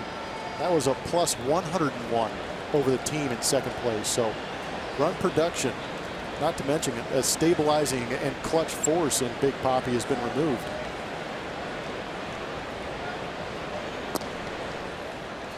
Eyars gets a called strike on Chris Young, 0-1.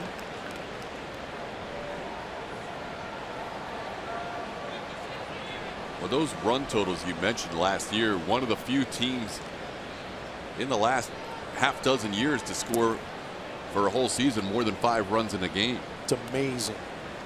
The Astros right now are scoring more than 5 runs a game. There's a few right now, but usually at the end of 162, there aren't many teams. It's been about 1 team a season for the last 5 or 6 years. Maybe a little less than that. Toronto did it a couple years ago. Boston's done it a couple of times during that span. There's a called strike, 1-2. Right now the Astros are doing it. The Yankees are doing it. Colorado, Washington Nationals. There might be another team in there, possibly the Reds, who have had a lot of offense early. It's kind of interesting considering the ballparks most of those teams that are scoring those runs playing just have a tendency to be very good hitters' ballparks. On the ground, Correa. Low throw, picked by Gurriel. A 1-2-3 inning from Mike Fiers. 11 ground ball outs, including all 3 in the 6th inning.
Sixth inning. Get the perfect gift for Dad this Father's Day with the Astros commemorative brick program. Purchase a brick with customized messaging that will welcome fans into the ballpark each and every season. Order your brick now at astros.com/bricks or call 1-877-9-ASTROS. Another big crowd. We had more than 40,000 a week ago on a Friday night for the Angels, and looking around the upper deck, this could be another close to or more than 40,000 tonight. The last time we were here Wednesday night, packed house. It's good to see on Dollar Dog Wednesday. Fisher trying to bunt. Rutledge will make the play just in time to beat Fisher. Rutledge took an extra beat getting it out of his glove, and Fisher almost beat it. Got a good idea that Fisher can run a little bit. That was not a good bunt, but a bang-bang play down at first base. Squaring around, trying to get play against Rutledge when he was back. See if we can get a good look at the young man floating down first.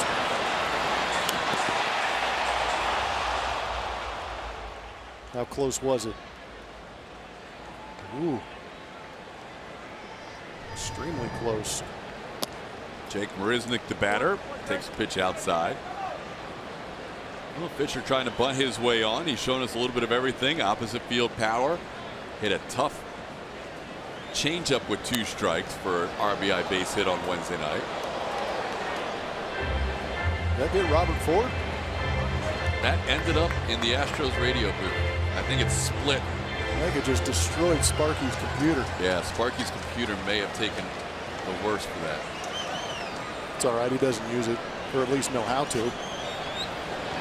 And one pitch is sent high in the air down the right field line. Long run for Betts, and it's actually in fair territory and playable for Mookie for out number 2.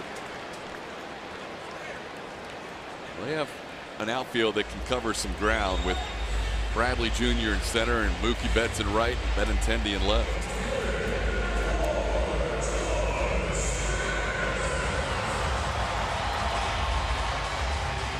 Two outs, nobody on. George Springer, the batter. Pomerantz is moving along quite nicely in this game. He only pitched 5 innings and 4 1/3 his last 2 starts, and needed a combined 216 pitches to get through those 9 1/3 innings against the Yankees on the road and the Tigers at home. But tonight, still under 80 pitches, pitching in the 6th. Gone 7 innings once this year. That was against the White Sox on the road. Final day of May. Springer with a count of 1-1.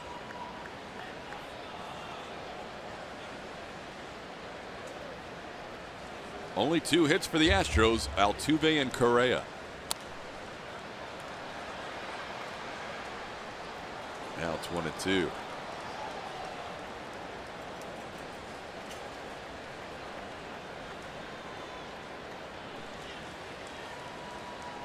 George may have had a pitch to hit there.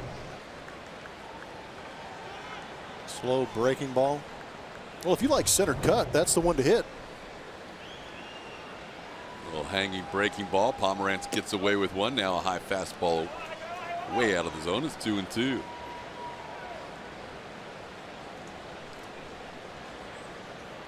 One walk, 3 strikeouts tonight. Both Eyars and Pomerantz have been matching basically pitch for pitch, inning for inning. Tried to hold up, and he does. The count is full.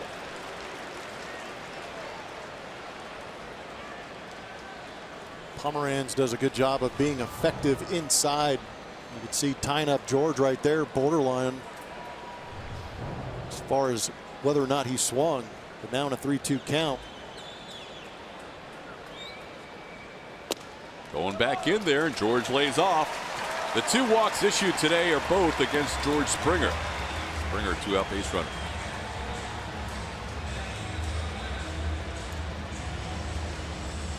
Real chance for 2-out lining with George getting that walk with 2 outs. And without Josh Reddick in this lineup on the concussion DL, kind of moves Jose Altuve into that 2-hole. Yeah, without Reddick, it's now a right-hand dominated lineup at the top. Springer, Altuve, Correa, Gaddis. You don't see a lefty until you get to Brian McCann. That's how they line up tonight against the left-hand starter, Drew Pomerantz. Altuve 6 for 14 in his career against this Boston starter, including an infield hit his first time up. He's also grounded into a double play.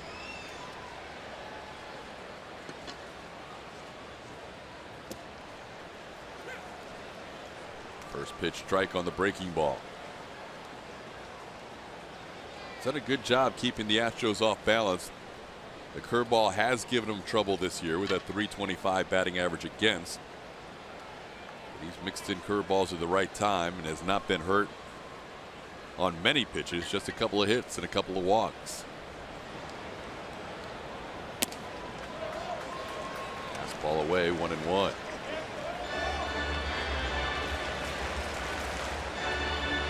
The 5th career start for Pomerantz in this stadium. Coming in, he was 0-2 at Minute Maid Park with a 5.94 ERA.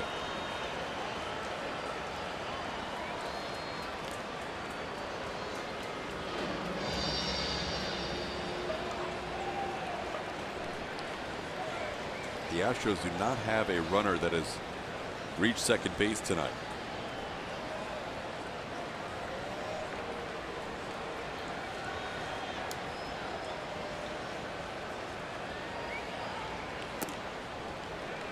Down 2-1.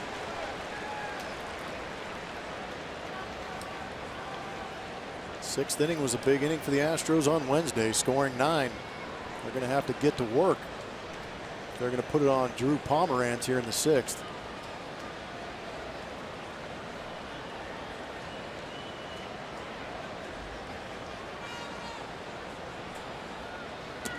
Three and 1. Pomerantz has been paying close attention to George Springer at first. George still without a steal this year. Gives you an idea of just being a threat, what it can do to pitchers. It's really gone to that quick slide step with Springer on first, and he's missed the zone on 3 of 4 to Altuve.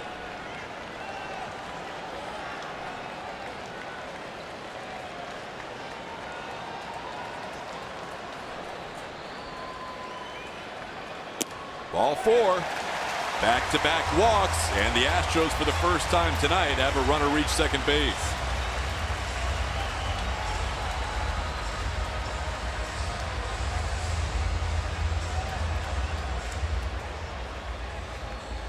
That'll draw a visit.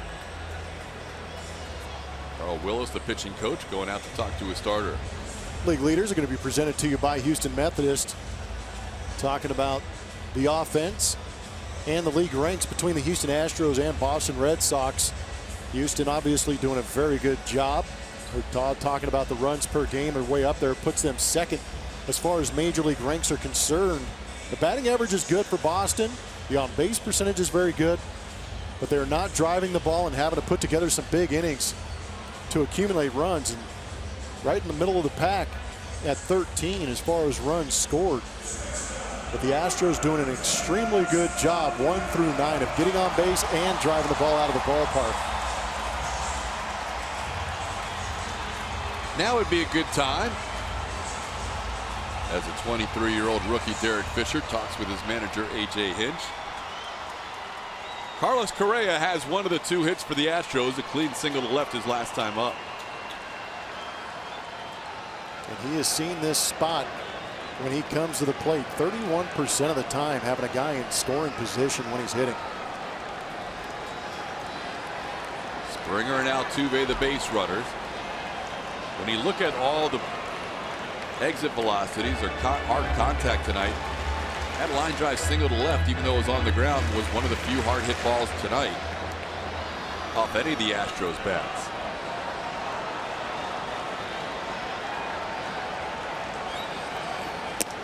And Pomerantz misses up and away to Correa. That's where he was missing to Altuve on the arm side. 1-0. Now the slide step shouldn't be an issue with that runner at second base. Normally pitchers will go right back into their normal windup out of the set. But that arm is lagging a little bit behind the body of Drew Pomerantz, missing to that outside corner. Breaking ball fouled away. It's 1-1. And it doesn't look like Carlos is trying to do too much. It looks like he's trying to stay up the middle the other way to try and drive in that first run for the Houston Astros. As much as I appreciate that, I'd like to see him get a mistake and try and launch that thing. Put on a couple of runs on Drew Pomerantz. Because last I heard, the closer for the Boston Red Sox is pretty good. Yeah. Greg Kimbrell Possibly the best in the business in the 9th inning. Both of Correa's hits last 2 nights ago were to right field, which misses away. It's 2-1. Staying away to Correa.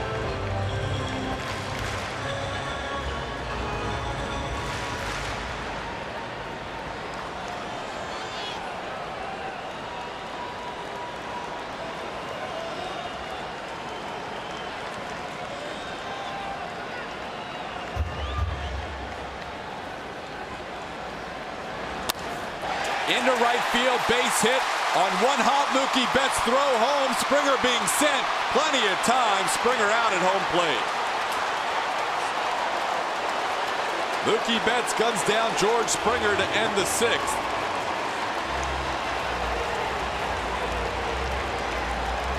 And it's still 1-0 Red Sox.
After they were threatening in the bottom of the 6th, Correa does a great job on this hitting. He hits a bullet into right field, but you could see the right fielder, Mookie Betts, getting himself in position to make a strong throw to home plate. And more often than not, I will agree with Gary Pettis, but in this situation, I didn't feel that was a purposeful send in that situation. The ball got too quickly to Mookie Betts in right field, and he has a very good arm out there in right field. Even with the speed of George Springer, we would have liked to have seen that held up and given Evan Gattis an opportunity to maybe drive in a couple runs. But at the same time, you also cut off the pitch count for Drew Pomeranz, who was pitching in trouble. 7th inning baseball in a 1-0 game. Betts fielded that ball on one hop about 2 steps before Springer touched third base. And with Mookie's ability to throw, it was a no contest at home plate. 2-0 the count to Jackie Bradley Jr. The Astros finally strung together some base runners, and Carlos Correa with 2 of the 3 hits for the Astros. But Mookie Betts keeps it a 1-0 game. Mike Fiers starts the inning with 82 pitches. He has thrown first pitch strike to 19 of the first 25 batters. Started out Jackie Bradley Jr. 2-0 before he dropped in a strike. Eyars has retired 7 in a row and 9 out of 10. 2-2. It's a pretty fundamentally sound approach by Mookie Betts. Make sure the catch, good exchange, and then came right over the top after that crow hop and threw a strike to home plate. And they're in plenty of time for Vasquez to make the catch and get in front of home plate.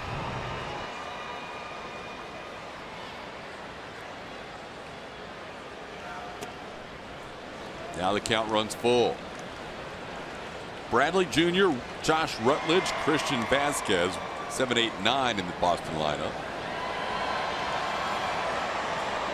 Eyars' third time through the lineup. This has been his bread and butter this year. So far, the Red Sox 0 for 6 third time through.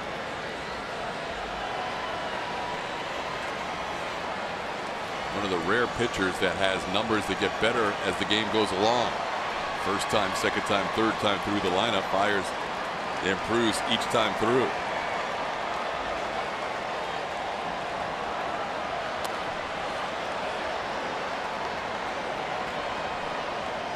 And with Eyars approaching 90 pitches, we see bullpen action for the first time tonight.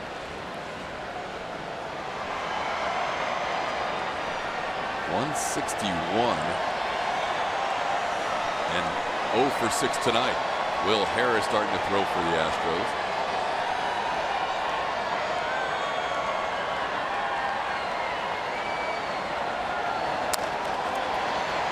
Make it 0 for 7. Yuli Gurriel makes the play. 1 out in the 7th.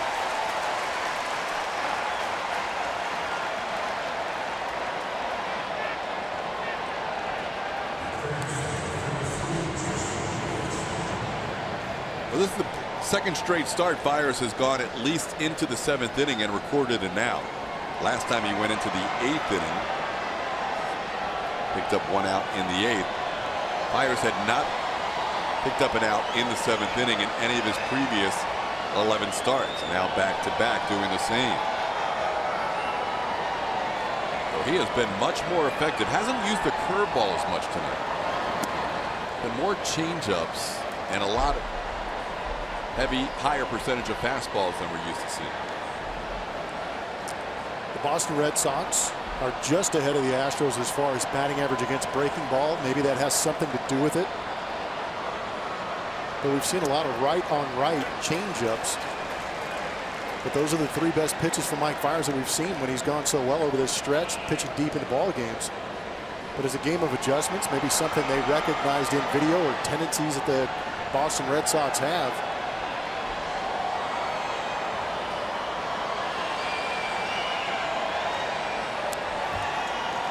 Rutledge fouls one back. It's 1-2.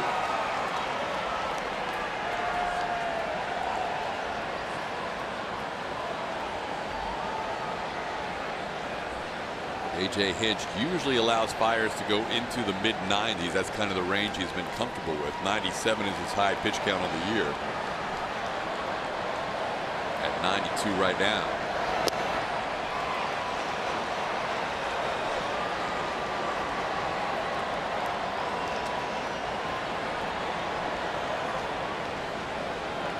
Josh Rutledge has had 2 pretty good at-bats against Eyars. Robbed on a great play by Jose Altuve his first time up, and also singled into right center. Towards Altuve. Out number 2. This Father's Day, join Major League Baseball and the Prostate Cancer Foundation in the fight against prostate cancer by supporting the Home Run Challenge. Log on to MLBcommunity.org to learn more.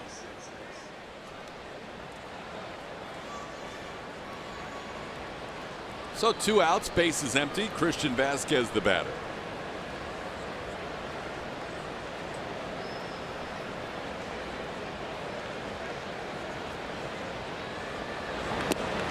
Last time when Eyars went 7 1/3 innings, it was his second longest outing as an Astro. And his longest outing since the no-hitter. Shortly after being acquired by from the Brewers. Ahead of Vasquez, 0-1. Mike Eyars we saw in the first 9 starts of this season, vastly different from the Mike Eyars we've seen lately. It's been impressive. And it really happened as soon as A.J. Hinch told him he was out of the rotation and back into the rotation. On that column, you can add no home runs to that list. After allowing, prior to that, a league high number of home runs. He allowed 18 in his first 9 starts. Slowly hit towards third. Bregman comes in, makes the play in time to get Vasquez. Eyars is through 7. He's retired 10 in a row. Fire's doing a good job of getting ground balls, but you need some defensive help, and Bregman made a great decision using the glove right here with the strong arm.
Red Sox leading the Astros, and the Astros Foundation charity game on Root Sports carries on. There's still some bags to be sold, but we've had a very successful night so far, raising around $65,000. We thank you for all of you for calling in and grabbing your bag, whether it's for you or for someone else. It doesn't matter. They're incredible bags, and there's still some VIP charity bags left. This is what's in the bags. You get voucher for 2 tickets, Astros hat, T-shirt, autographed baseball by a current player. They're $300. Go to astros.com/charity game or 844-613-0986 is the number you can call. They are still manning the phones over there. So get your call in, get your bag. It's all for a great cause, helping 2 great charities. Todd. You're right about that, Julia. USO Houston Boys and Girls Club of Greater Houston, the charities. And there still are VIP charity bags available. Do it. Do it. And that autographed ball comes from one of the current Astros. There's a list of 18 names. They're all guys that would have been on the opening day roster, or Colin McHugh, who normally would have been on the opening day roster if he was healthy, and will be pitching at some point for the Astros this year, hopefully sooner than later. 0-2 the count to Evan Gattis. What a night turned in by Mike Byers. 7 innings of 5-hit, 1-run baseball. Will Harris continues to throw in the Astros bullpen. Byers has thrown 97 pitches, which matches his season high, so his night is probably over. Tell you what, if fans actually go out there and buy the rest of those bags, Julia will have time to go get a lobster corn dog. For a rally?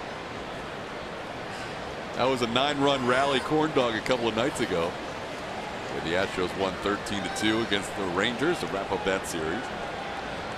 Gattis just popped up and struck out. And he strikes out for the 2nd consecutive time. That's now 4 for Drew Pomeranz. He came in averaging in the top 5 in strikeouts per 9 at 10.9 strikeouts per 9. 6th actually in all of Major Leagues. He has kept the Astros off balance for the most part. Last inning was their best threat. Walk single by Carlos Correa. George Springer thrown out trying to score.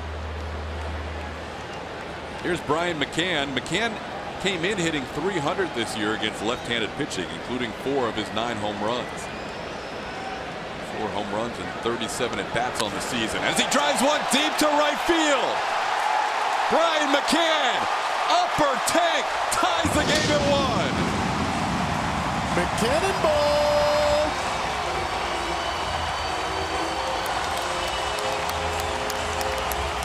Make that 5 home runs and 38 at-bats against left-hand pitching. Some left-on-left crime going on.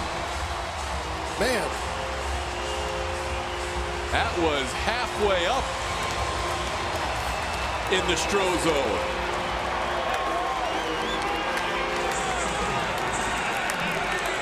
That'll be the last batter that Drew Pomeranz faces. Brian McCann ties the game at 1.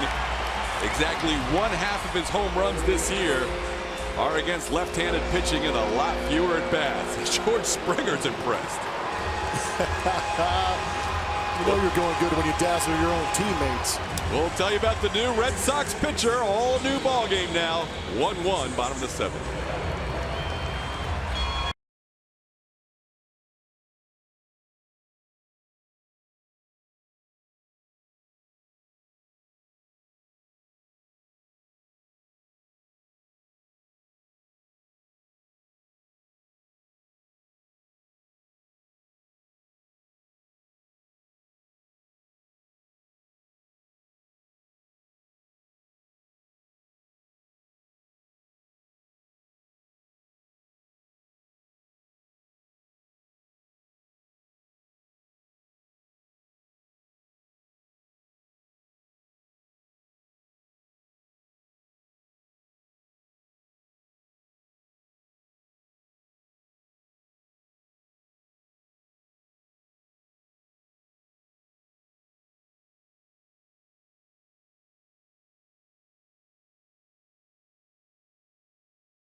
Tied up on an absolute bomb off the bat of Brian McCann. He's done a good job hitting left-handers. There we go. Man, he went out there and got himself a four-seam fastball, and he knew it. 101.4 miles an hour off the bat.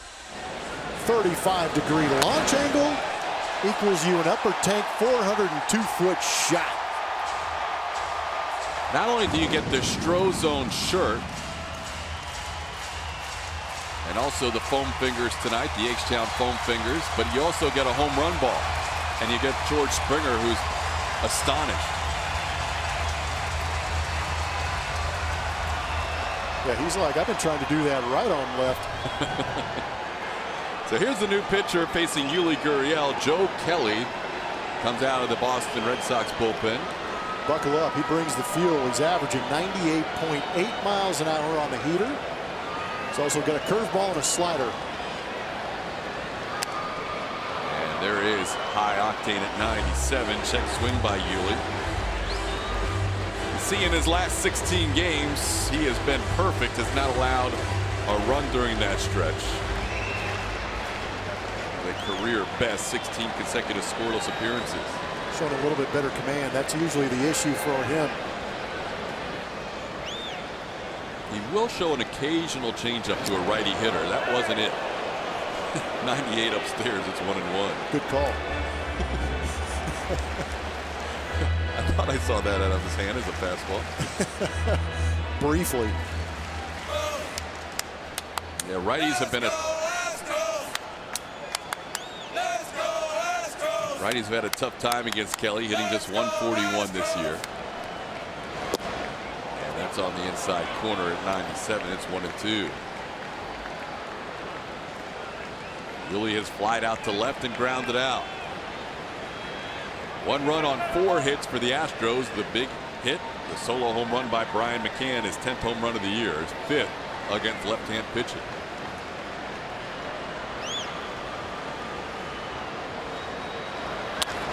In the air to right center field. Pretty well hit. All the way back is Betts. This ball's off the wall. Yuli Gurriel into second base, sliding with a 1-out double.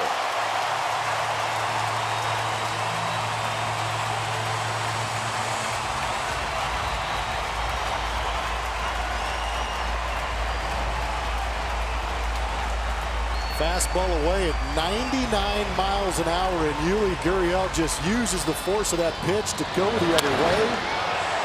We talked about how good the outfield is for the Boston Red Sox, but Yuli able to outstretch them by driving it over their heads and off that right field wall. Guess what inning it is, Todd? It'll be the 7th. It's a good time to score some runs. It has been the Astros' best inning of the year. Alex Bregman batting with a runner in scoring position. That usually means good things. Bregman looking for his first hit tonight.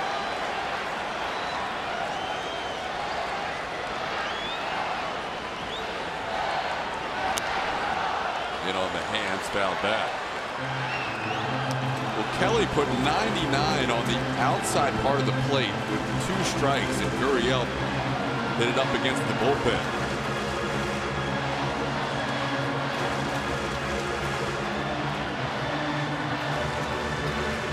Came off the bat at the same rate of speed it came in. How about that? 99 in, 99 going out. Bregman's a .340 hitter with runners in scoring position this season. 100 miles an hour.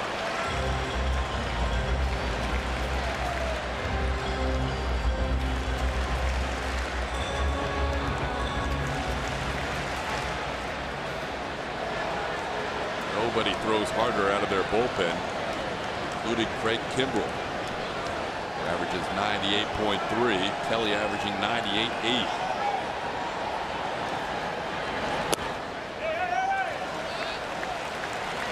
There's that slider at 86 miles an hour. We're going to take a look at the outfield arms. They're going to test Jackie Bradley Jr. out there. But Andrew Benintendi has a pretty good arm, and he's used to playing in shallow left field, much like Fenway Park. Here, the Crawford boxes move him in.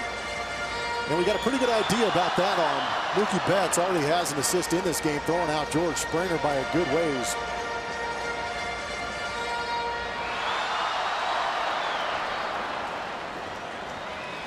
Gold Glover last year, Mookie Betts in right.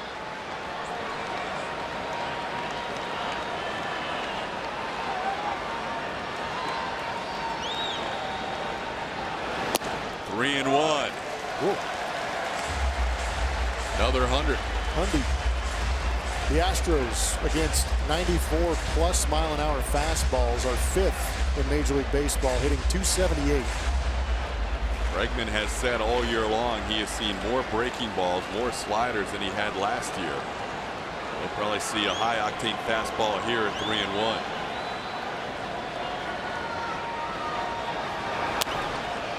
Fouls it away.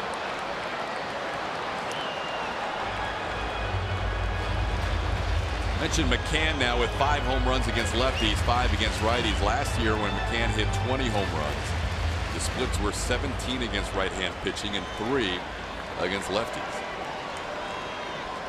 The difference a year makes, and he's well on his way to his 10th season of 20+ home runs. Not to mention he's doing a pretty good job behind the dish. 101. Why not? Fastball 101. Ken Giles is looking on from the Astros bullpen saying, somebody else can throw it like me.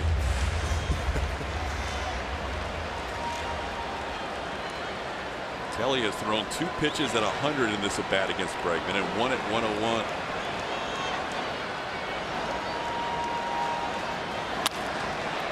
Up the middle, Gurriel will get to third. Bogarts retires Bregman. Now the Astros have the go-ahead run 90 feet away. 2 outs.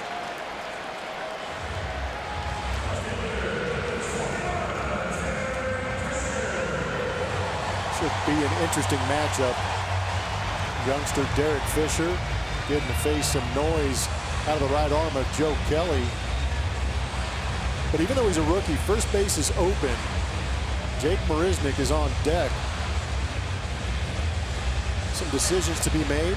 Also a conversation from your pitching coach as far as approach on how to attack Derek Fisher. He's got a very good eye at home plate. The other thing that John Farrell has to consider is if you do pitch around the rookie, There are 2 switch hitters and a lefty sitting in the bench tonight. You got Carlos Beltran, Marwin Gonzalez, and Nori Aoki. Even though Jake usually comes in late for defense, there are options to hit. Well, it's interesting, too. We talked about reverse splits earlier in the game. Jake Marisnick is hitting .300 against right-handed pitchers. Derek Fisher will face the hard-throwing Joe Kelly.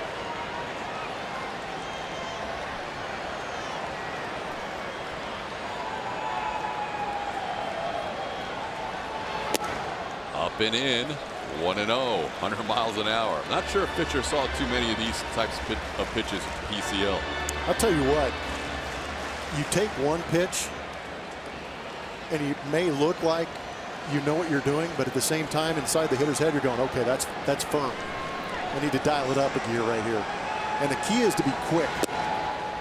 Inside, 2-0. You don't need to be strong or create a big swing against these guys. You're just trying to be quick. Get that barrel to the baseball, and once you get to that contact point, release through it like Yuli Gurriel did.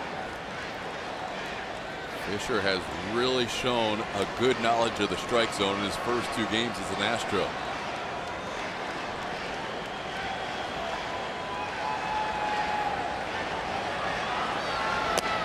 Ball 3 up, 101. This kid's impressive. Very quiet at the plate.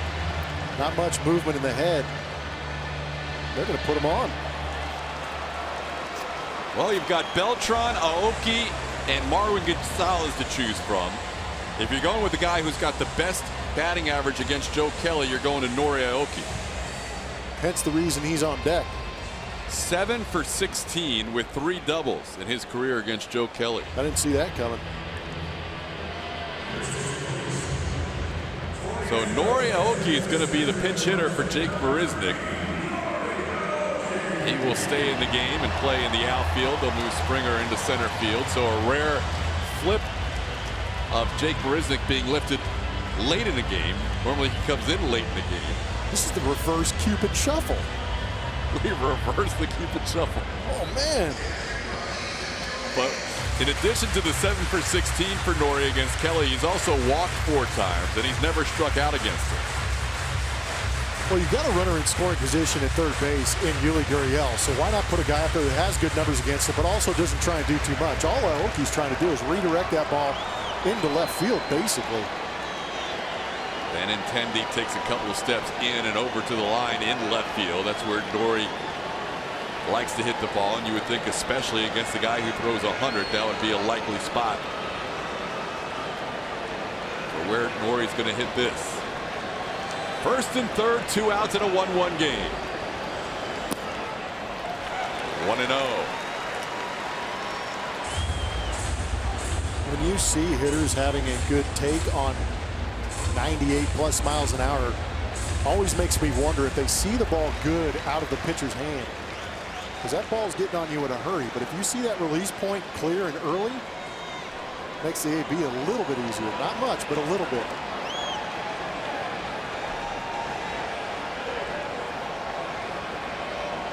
There goes the runner. The pitch is up high. Nobody covering. Second and third on the stolen base. First of his major league career for Derek Fisher.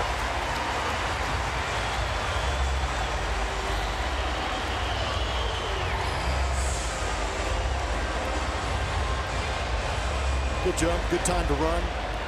Put yourself in scoring position. What it also does, it takes away that force play at second base and forces the infield to throw across the diamond. Nobody has faced Joe Kelly more in their careers on the Astros roster than Nori Aoki. He's got a count of 2-0 with 2 in scoring position.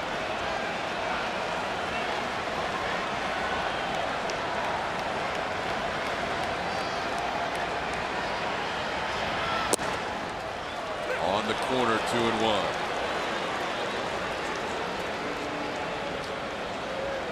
$36,189 at Minute Maid Park on a Friday night. Ready to explode if Nori Aoki can drop in a 2-out base hit here.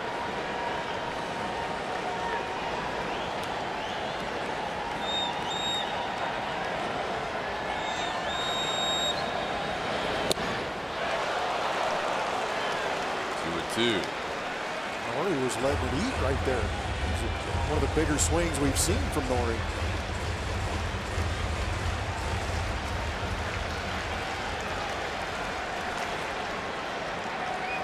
Gurriel on third, Fisher on second.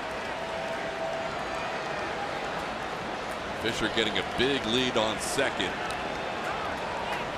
Any base hit to the outfield with his speed and his lead should give the Astros 2 runs.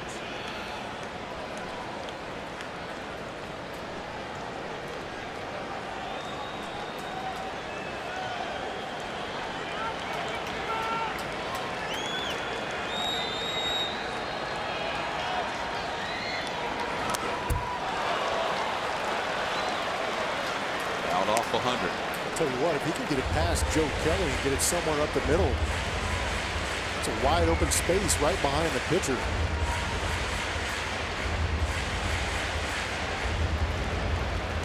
See Xander Bogaerts going back over towards that 5.5 hole where Norrie likes to slap it, but it leaves that middle part of the ballpark wide open. I agree with you. Derek Fisher can flat out fly. He's going to score on anything to the outfield.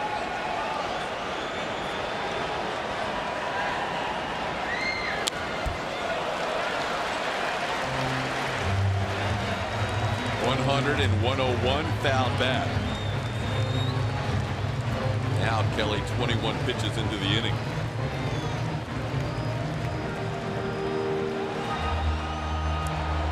Opportunity to give him a breather, talk about what they want to do moving forward. I really have the impression that Joe's going to keep on attacking with that fastball. Throws the fastball 63% of the time with 2 strikes. That's another reason I was never a pitcher. If I threw 100 miles an hour, you're not going to see anything else.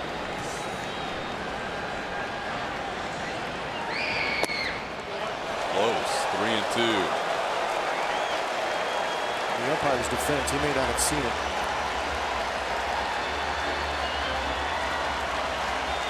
Think about 100 miles an hour coming right at your grill, and you've got a call, ball or strike. There's going to be a little hesitation. 20 of his 21 pitches have been fastballs in this inning. Crowd on their feet.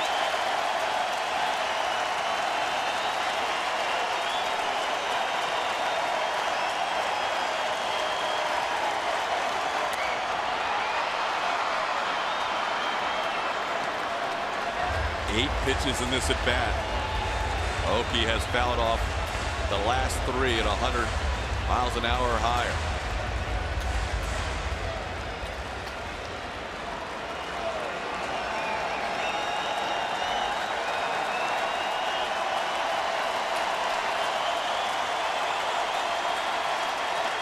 A pitch out of the zone will bring up George Springer with the bases loaded.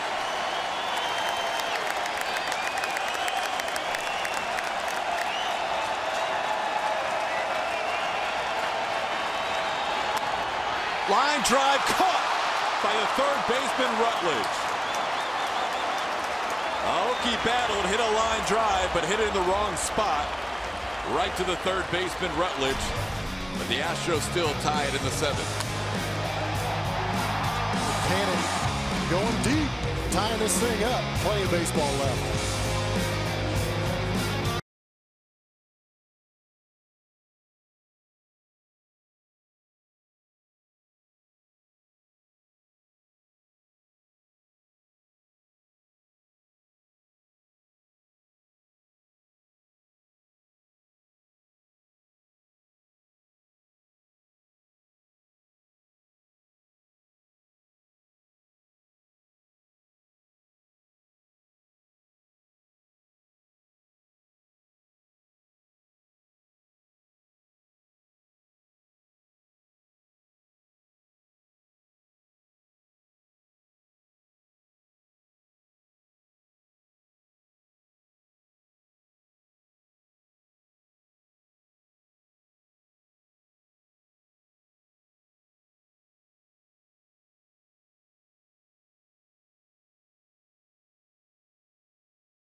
Mike Eyars is a man that created many moments. Doing a good job against this Boston Red Sox offense. Got himself 4 punch-outs. We saw the fastball, the curveball. We saw more of the changeup this go-around. Created a ton of ground balls. He got 14 ground ball outs. Retired the last 10 batters he saw, 9 of them on the ground ball. Also did a good job of commanding ABs, getting strike number 1 20 out of 27 times. So a great night for Mike Eyars, continuing a stretch of 4 great starts. First batter Will Harris faces is Mookie Betts, and he unties this game in a hurry. Betts solo home run to left field gives the Red Sox a 2-1 lead. Just after the Astros had tied it and threatened for more, Mookie Betts hits his team-leading 12th home run. Captain Buzzkill right there. Keep it right there. Ambush. They know about the cutter. You could tell Mookie Betts was going to that outside corner to get around that cutter from Will Harris.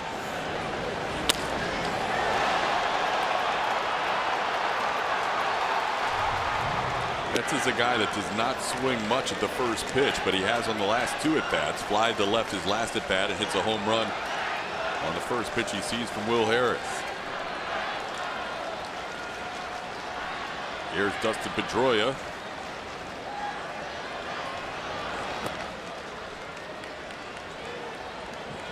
Counts 2-0. 15 curveballs tonight for Eyars, 24 changeups, the rest fastballs of his 97 pitches.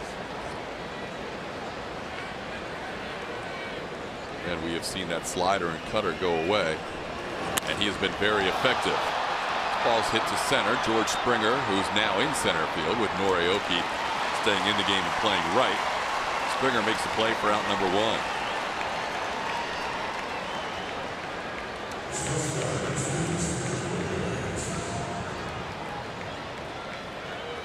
Well, that last at bat of the 7th inning had just about everything you could have hoped for from the pinch hitter Aoki.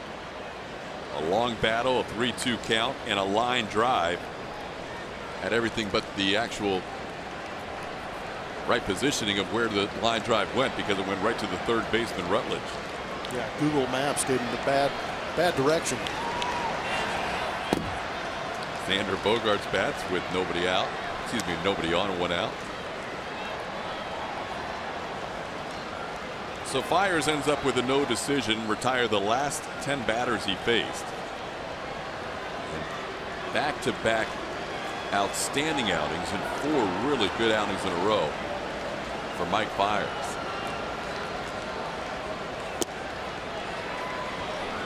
Check swing, no. Bogaerts went around, 1-1. Xander Bogaerts 0 for 3, a couple of strikeouts and a ground out.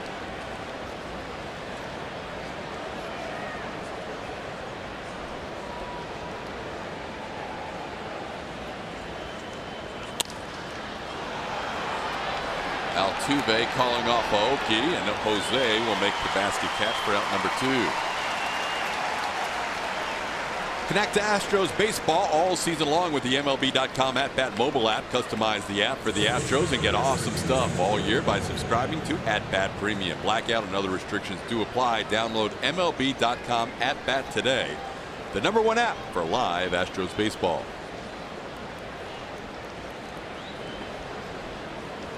Two outs. Mitch Moreland, the batter.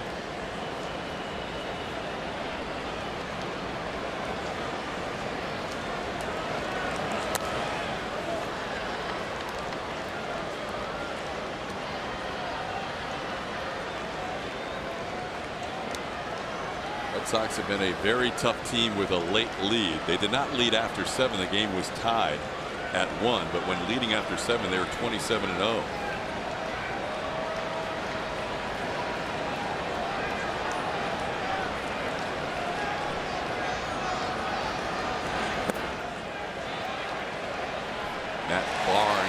Generally has the 8th inning for the Red Sox. Has been warming up. Greg Kimbrell usually gets the 9th. Harris ahead 0-2 on Moreland.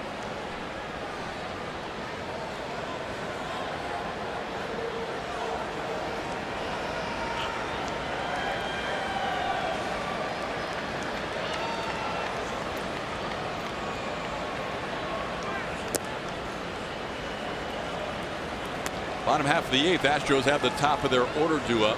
George Springer, Jose Altuve, Carlos Correa. And likely they'll be facing Matt Barnes in this 2-1 game. At least it's 2-1 at this point. O'Hara's trying to keep it right there with a 1-2 count on Moreland.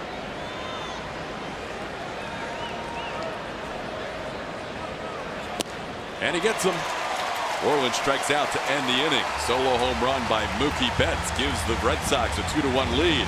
George Springer will lead things off for the Astros in the bottom half of the 8th inning.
Time to reveal the winner of our Chevy Stroll poll. Which matchup would be most exciting in the playoffs? 50% of you said the New York Yankees. I agree. I think there's some Indian fans voting for that 28%. But yeah, that would be exciting. Get up into the Bronx, do some damage like they did last time, then bring it back to Minute Maid Park and put a lid on it and get loud. Astros taking 3 out of 4 against the New York Yankees over a month ago now. That was when they took over the best record in baseball title as the Red Sox in the 8th inning turned to the right-hander Matt Barnes. Good numbers from Matt Barnes at a batting average of 223. You see the inflated batting average, the inflated ERA on the road at 6.28. Fastball at 95.5 miles an hour. Curveball, slider. Facing the top of the order, George Springer. A couple of walks and a strikeout tonight. Both starting pitchers pitched very well tonight. Drew Pomerantz 6 1/3 innings of 1-run baseball. Mike Fiers 7 innings of 1-run baseball. Both get no decisions. Springer had 2 of the 3 walks issued by Pomerantz in the game.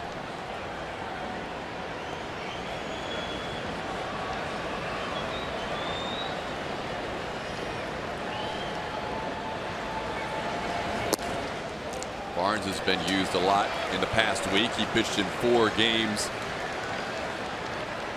in the last week. Everybody had the day off yesterday in the Red Sox bullpen as Chris Sale pitched 8 innings in a 1-0 loss in Philadelphia.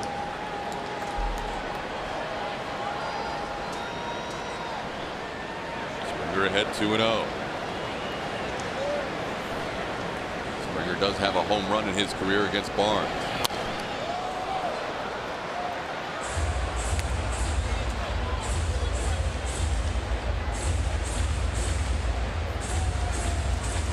Kind of seeing the barrel dropping below the shoulder on George Springer as he approaches the baseball.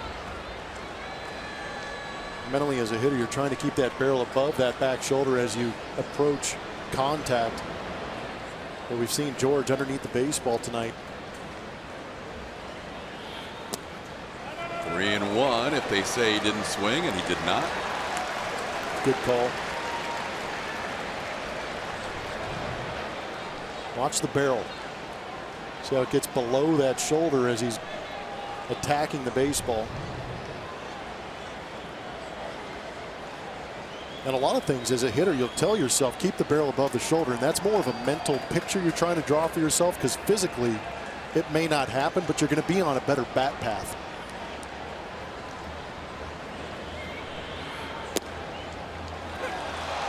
That was a strike. George flipped the bat away. It's 3-2. When you say the barrel dropping below the shoulder, you're talking about at what point of the swing? As he's getting ready to swing.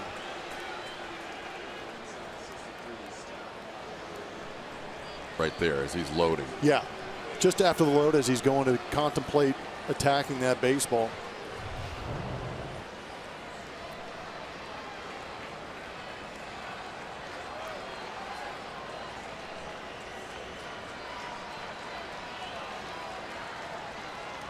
Now the count's full. And Springer strikes out.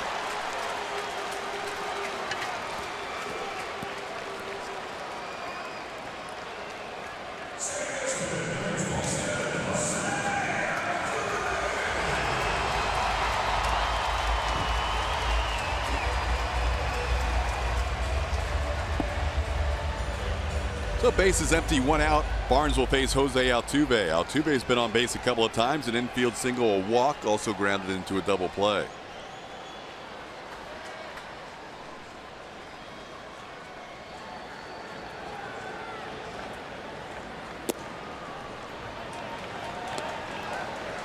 Want to know the count. Red Sox played 2 extra inning games to start the week. 11 inning contest and a 12 inning contest.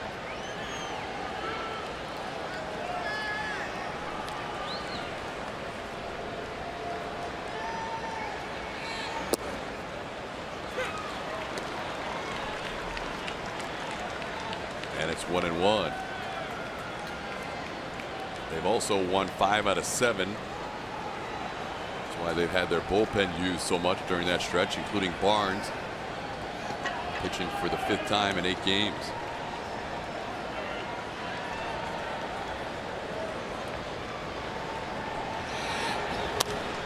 Reaching out, Altuve, little flare into right, base hit with his speed. Mookie Betts can do nothing about it. Altuve into second base with a double.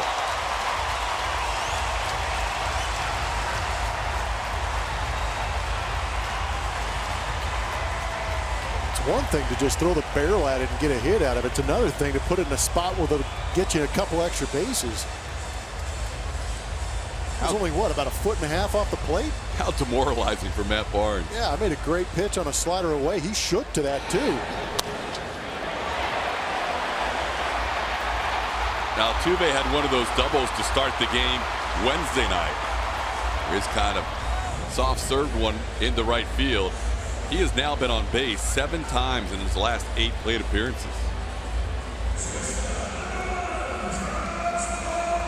Which means Carlos Correa has another opportunity. Correa had a base hit with a runner in scoring position his last time up, but it was hit so hard that Mookie Betts was able to throw out George Springer trying to score.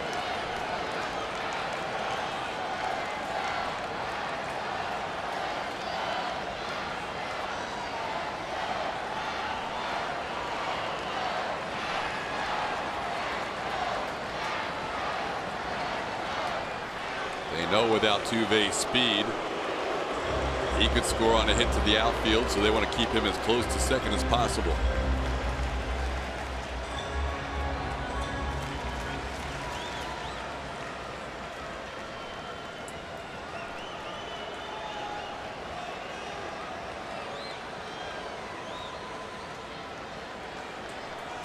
Correa with 2 singles his last 2 times up, a base hit to left in the 4th, and that bullet base hit to right in the 6th inning.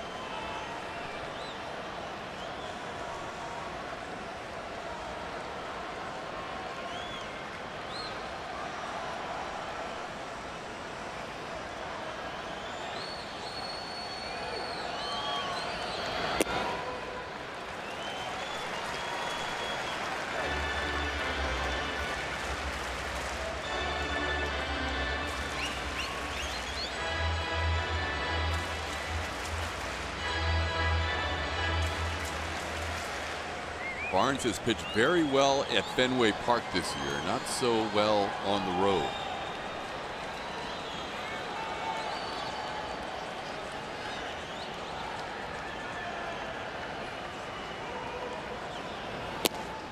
Two and 0. Vasquez is killing me with his glove. Taking pitches a foot and a half off the plate, dragging them back to the strike zone. I understand on ones, you know, just off the plate, but the ones in the other box are a little iffy for me. Just personal preference. I don't think DJ Rayburn loves those either.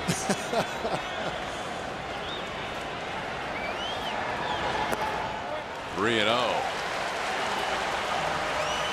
15 games at Fenway Park this year, Barnes has an ERA of 0.56. In 15 games away from Fenway Park this year, Barnes has an ERA of 6.28.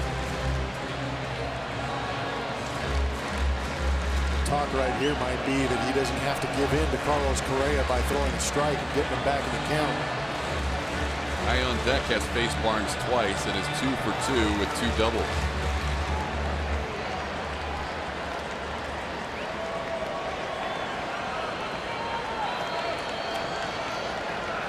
It would be surprising to see them challenge here.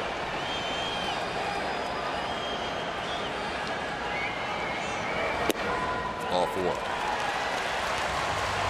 Did not want to offer anything too good to Carlos Correa.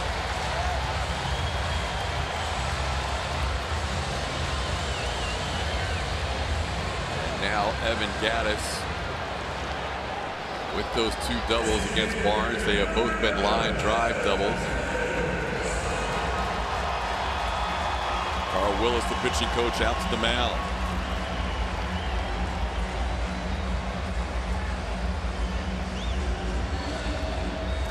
Get a behind-the-scenes look at historic Union Station, luxury suites, and even the dugouts with the Minute Maid Park Tour. There's a special pregame tour on Sunday the 18th before the Astros-Red Sox game.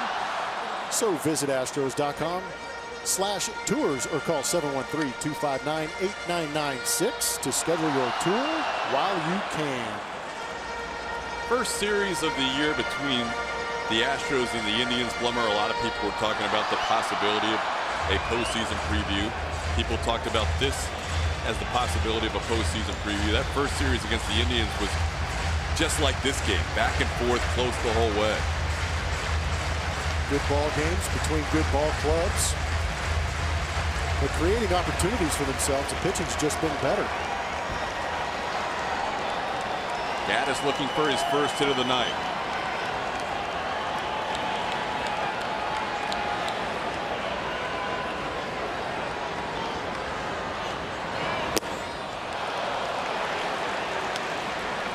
Chase the pitch out of the zone there, 0-1.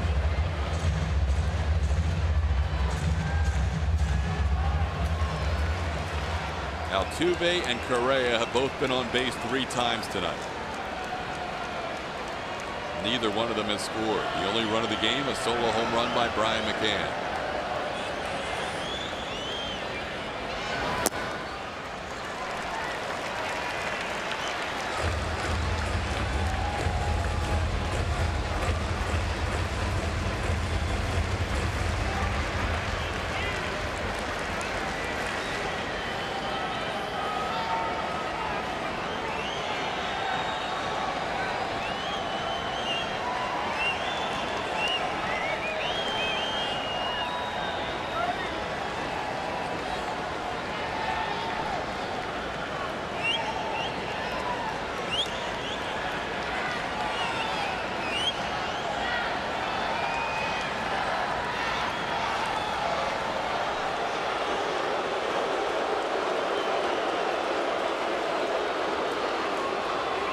Top 3 hitters in the Astros order have been on base 8 times.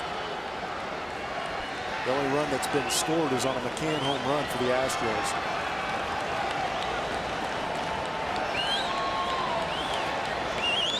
There goes Altuve, swing and a miss. The pitch hits Gattis' bat on the throw. Gattis Swung and missed at the pitch, and Vasquez throw hit Gaddis's bat.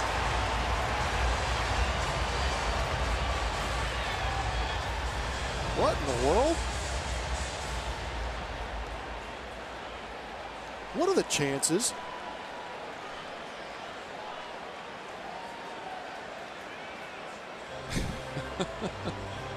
It's the hardest thing Gaddis has hit all night. Sorry. Door was open. I've never seen that before. Altuve gets his 12th steal of the year. He had a great jump. If Gaddis's bat does not get in the way of that throw, he's still going to be sick. Yeah, well, how lucky are they that that didn't ricochet and go somewhere out of play where they could advance even more? I mean, that's how squared up that was. He threw that directly into the barrel of the bat. That was unbelievable. It's a new way to get a barrel. Maybe you get the feeling in the bat now. Have Barnes make a mistake and Gaddis jump him. Now they bring the third baseman Rutledge in the middle of the infield back. 1-2 the count to Gaddis.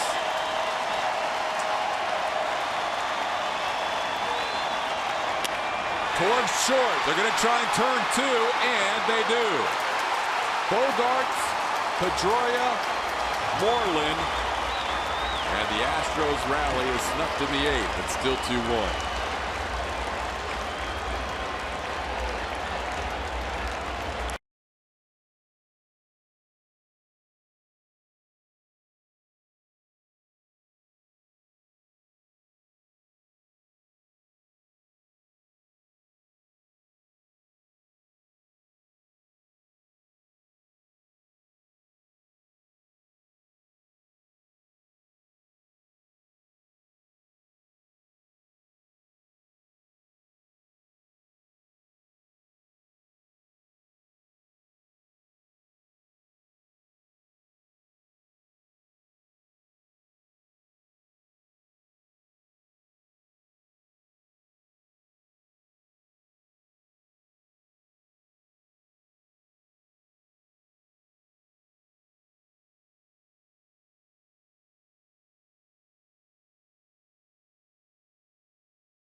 Last call to get your team grab bags. The Astros Foundation charity game has gone on today, and it's been a huge success as we've raised money for USO Houston as well as the Boys and Girls Club of Greater Houston. Over $65,000 raised. We thank all of you who participated in this, helped us raise money by buying some of these bags. The bags that are left are the VIP charity bags. There's not much time left, but you can call the number 844-613-0986, or you can go online. You better hurry, but you can get yourself a VIP charity bag. It is not too late to help out a couple of great causes. It's been a fun night, guys. You know, I got to stand out there in Home Run Alley and bring people in to buy these bags out there and mingle with fans and to watch their faces as they unveiled what was inside the bags. You know, some of them had the orange tickets, some of them had autographed balls from Jose Altuve or a bat from Carlos Correa. Really neat stuff that fans got a chance to get their hands on and get to take home, but also raising money for two great charities. Todd. Yeah, good job out there, Julia. A little different vantage point for her during the course of tonight's game. She's done a good job. Out there in Home Run Alley, and a lot of fans contributing tonight. Everybody who did participate, we really appreciate your generosity in our Astros Foundation game. A charity game on Root Sports as Jose Altuve throws out Andrew Benintendi, who's now 0 for 3 on the night. Michael Feliz, the new pitcher for the Astros in the ninth. Doing a good job out of the Astros bullpen. That good whip number and opponent batting average are very nice against his fastball slider.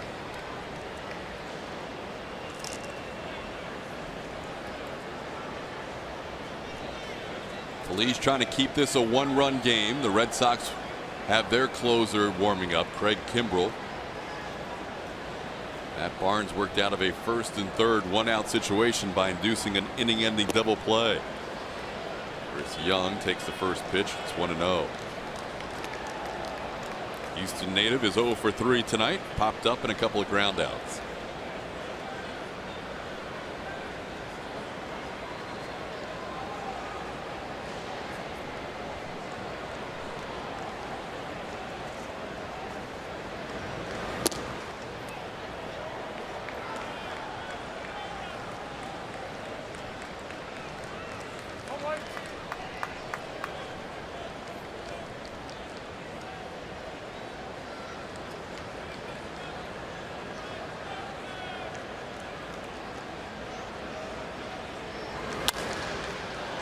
Into center field. Springer coming on. This will fall in front of George for a base hit. Chris Young on for the first time tonight. He's a one-out base runner in the ninth.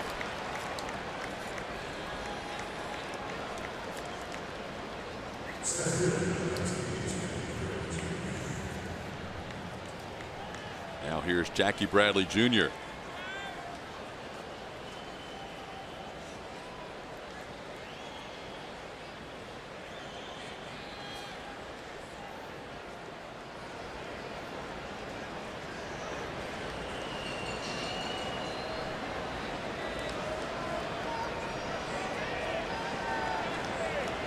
There goes the runner. Pitches a strike. And the throw into center field. Young's going to head to third. And he will get there with one out.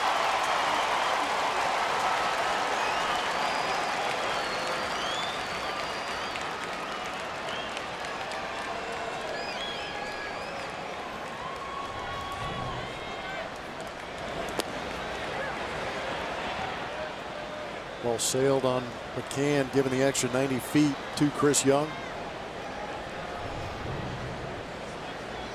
Astros will now bring the infield in.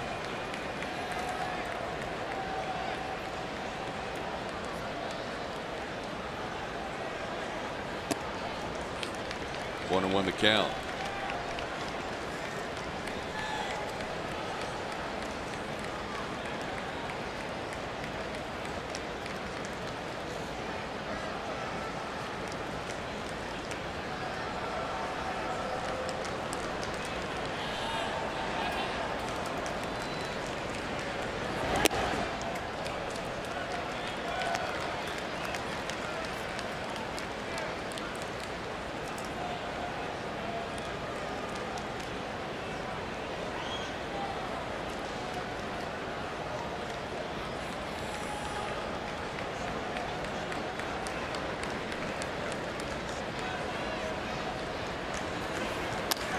On the ground, Altuve. He's got the runner hung up. Chris Young between third and home.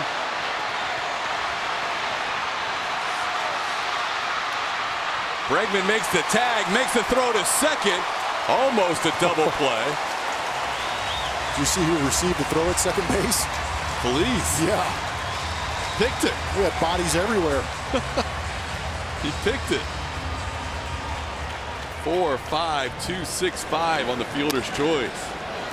Good job by Altuve recognizing the runner wasn't going, and then it turned into about a six-man weave.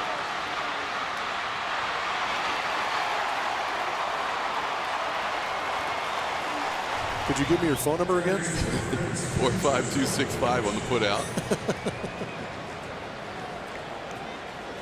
So the Astros bringing the infield in, cuts down the run.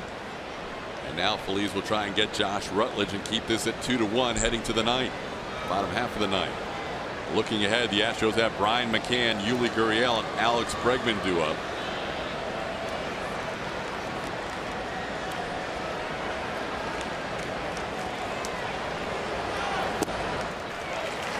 Nothing in one. Nobody hits Craig Kimbrell very well, but lefties have had a little bit better shot than righties this year.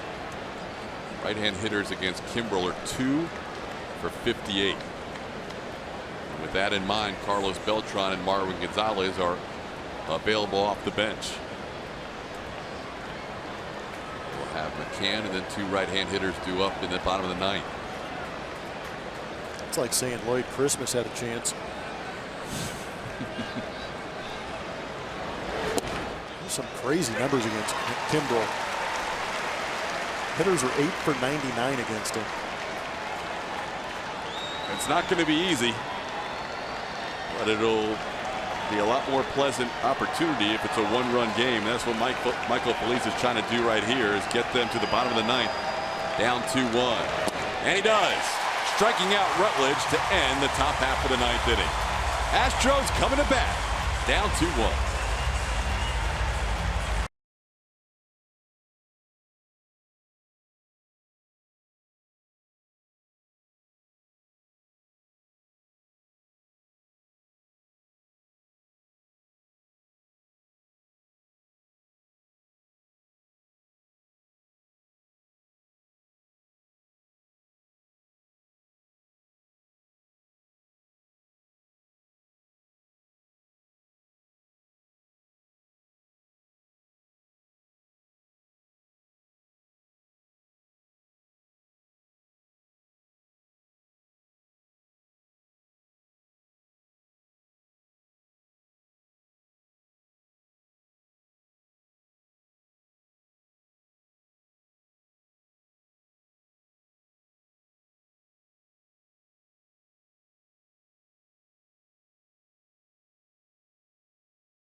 And by the original light beer, Miller Lite, hold true. 2-1 heading to the bottom half of the 9th inning. Julia? Hey, last chance, everyone. Make sure you call the number on your screen or get online now. We have a few VIP charity bags left where you can get tickets to a game. You can get a shirt, you can get a hat, an autographed ball by a current player. This is all for a great cause. Astros Foundation teaming up with us. There's a list of things that are in the bag. $300, astros.com/charity game or 844-613-0986. Call now. Todd. All right, Julia, thanks again to everybody who participated tonight in our Astros Foundation charity game. We head to the bottom half of the 9th inning, and the Boston Red Sox have gone to their closer, Craig Kimbrel. This guy's got some pretty good numbers. He has struck out 54.2% of the hitters he's faced. He has a whip of .44. Fastball, slider. The Astros are going to do some damage. They're going to have to do some serious work. There is that slider at 88. Brian McCann tying this game in his last at bat. And he do the same here. Kimbrel's allowed 1 home run of the season. That was to Kendrys Morales, a left-hand hitter. That 7th inning, it was Brian McCann going deep off Drew Pomeranz. Not only did he knock it out of the park, he knocked Drew Pomeranz out of this ball game. Big bomb into the upper tank.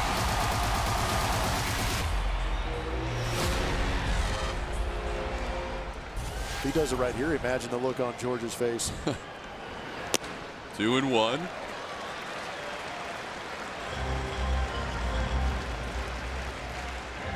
Kimbrel's 18 out of 19 in save opportunities this year.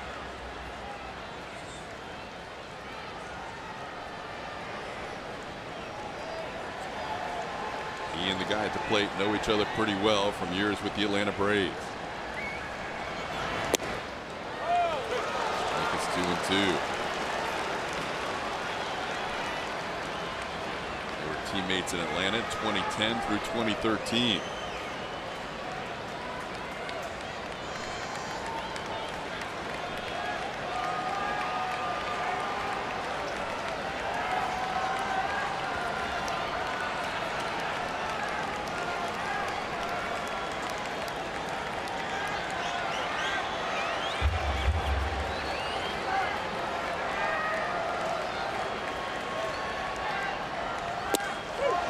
Third strike. Caught a piece of the inside corner.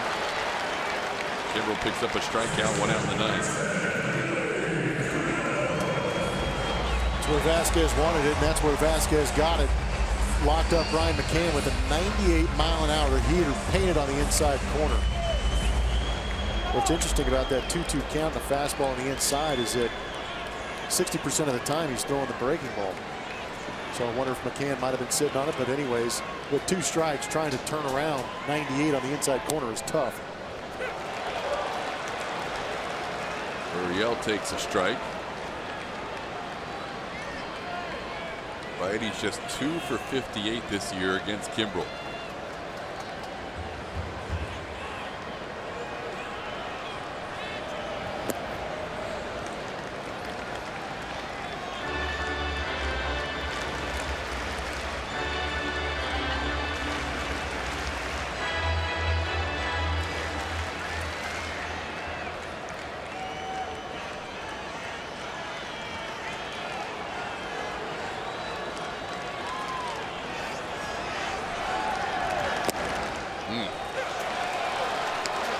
Pitch, 1 and 2.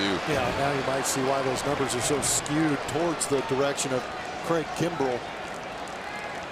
With big league hitters to flinch like that.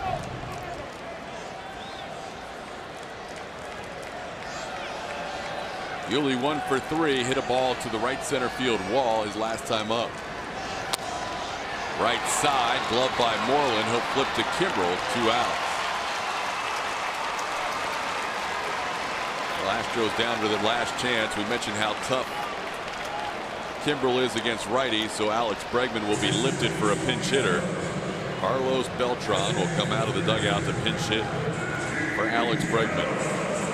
Not an enviable position to be in, rookie or veteran. 4 previous appearances against Kimbrel. He's walked twice. Also, Kimbrel has recorded an out twice. Carlos 0 for 2 with a couple of walks.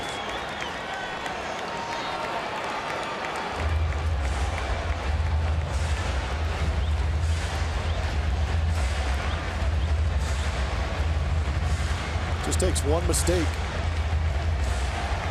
As a pinch hitter coming in against closers, you're trying to get it ready for the heat. But if you get a mistake as far as off speed is concerned, you're hoping that your load is in the right place and you're able to launch. All 8 of Beltran's home runs this year have come as a left-hand hitter.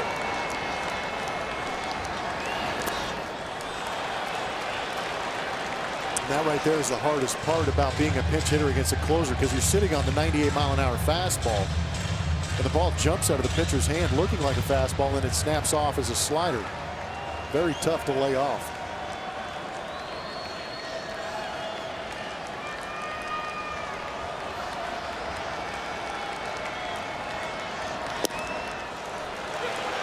Nothing in 2.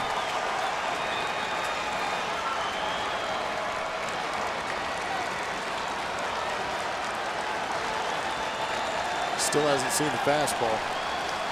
I could get up there in a hurry right now.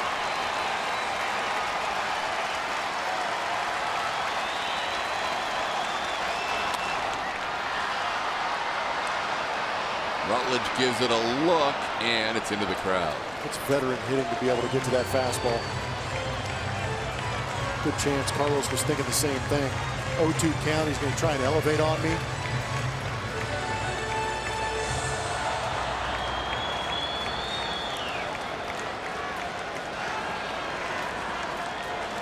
But now it's a dogfight because you've shown him you can catch up to the 98. Does he come back with the slider down?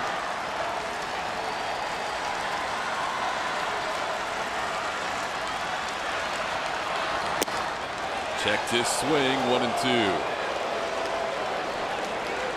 Borderline at the top of the zone. Get a good look at it on our strike zone. Ooh, a little more than borderline.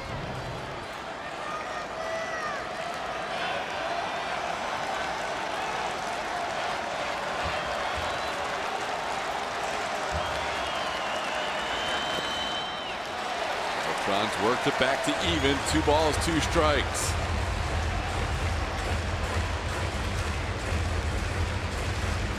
Astros had runners on second and third, 2 outs in the 7th. That was against Joe Kelly. They had runners on first and third, 1 out in the 8th against Matt Barnes. Haven't been able to get a base runner on in the 9th against Craig Kimbrell.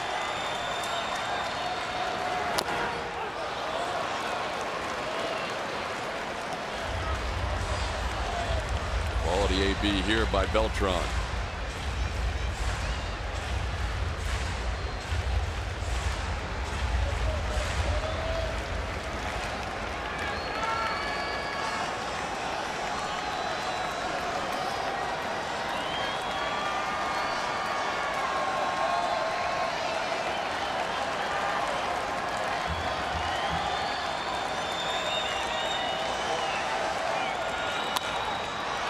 Popped up, shallow center field. Drifting back is Bogaerts. He puts it away, and the Red Sox have won the opening game of this 3-game weekend series. They win by the final score of 2-1. The player of the game is going to be brought to you by Academy Sports and Outdoors. It's going to be Mike Fiers, pitching well again for the 4th straight game, going a little bit deep in this ball game to back up that bullpen. 7 innings strong, only gave up 1 run. Punched out 4, but he did a great job of pitching to contact. Got 14 ground ball outs, finishing off the last 10 hitters he faced. Well, Red Sox pitching the last couple of games has only allowed 1 run in each of those. They lost last night 1-0. They win tonight by the final score of 2-1, despite the great pitching performance by Mike Fiers. Red Sox take the opener of this weekend series. Well, more, including the postgame show, right around the corner.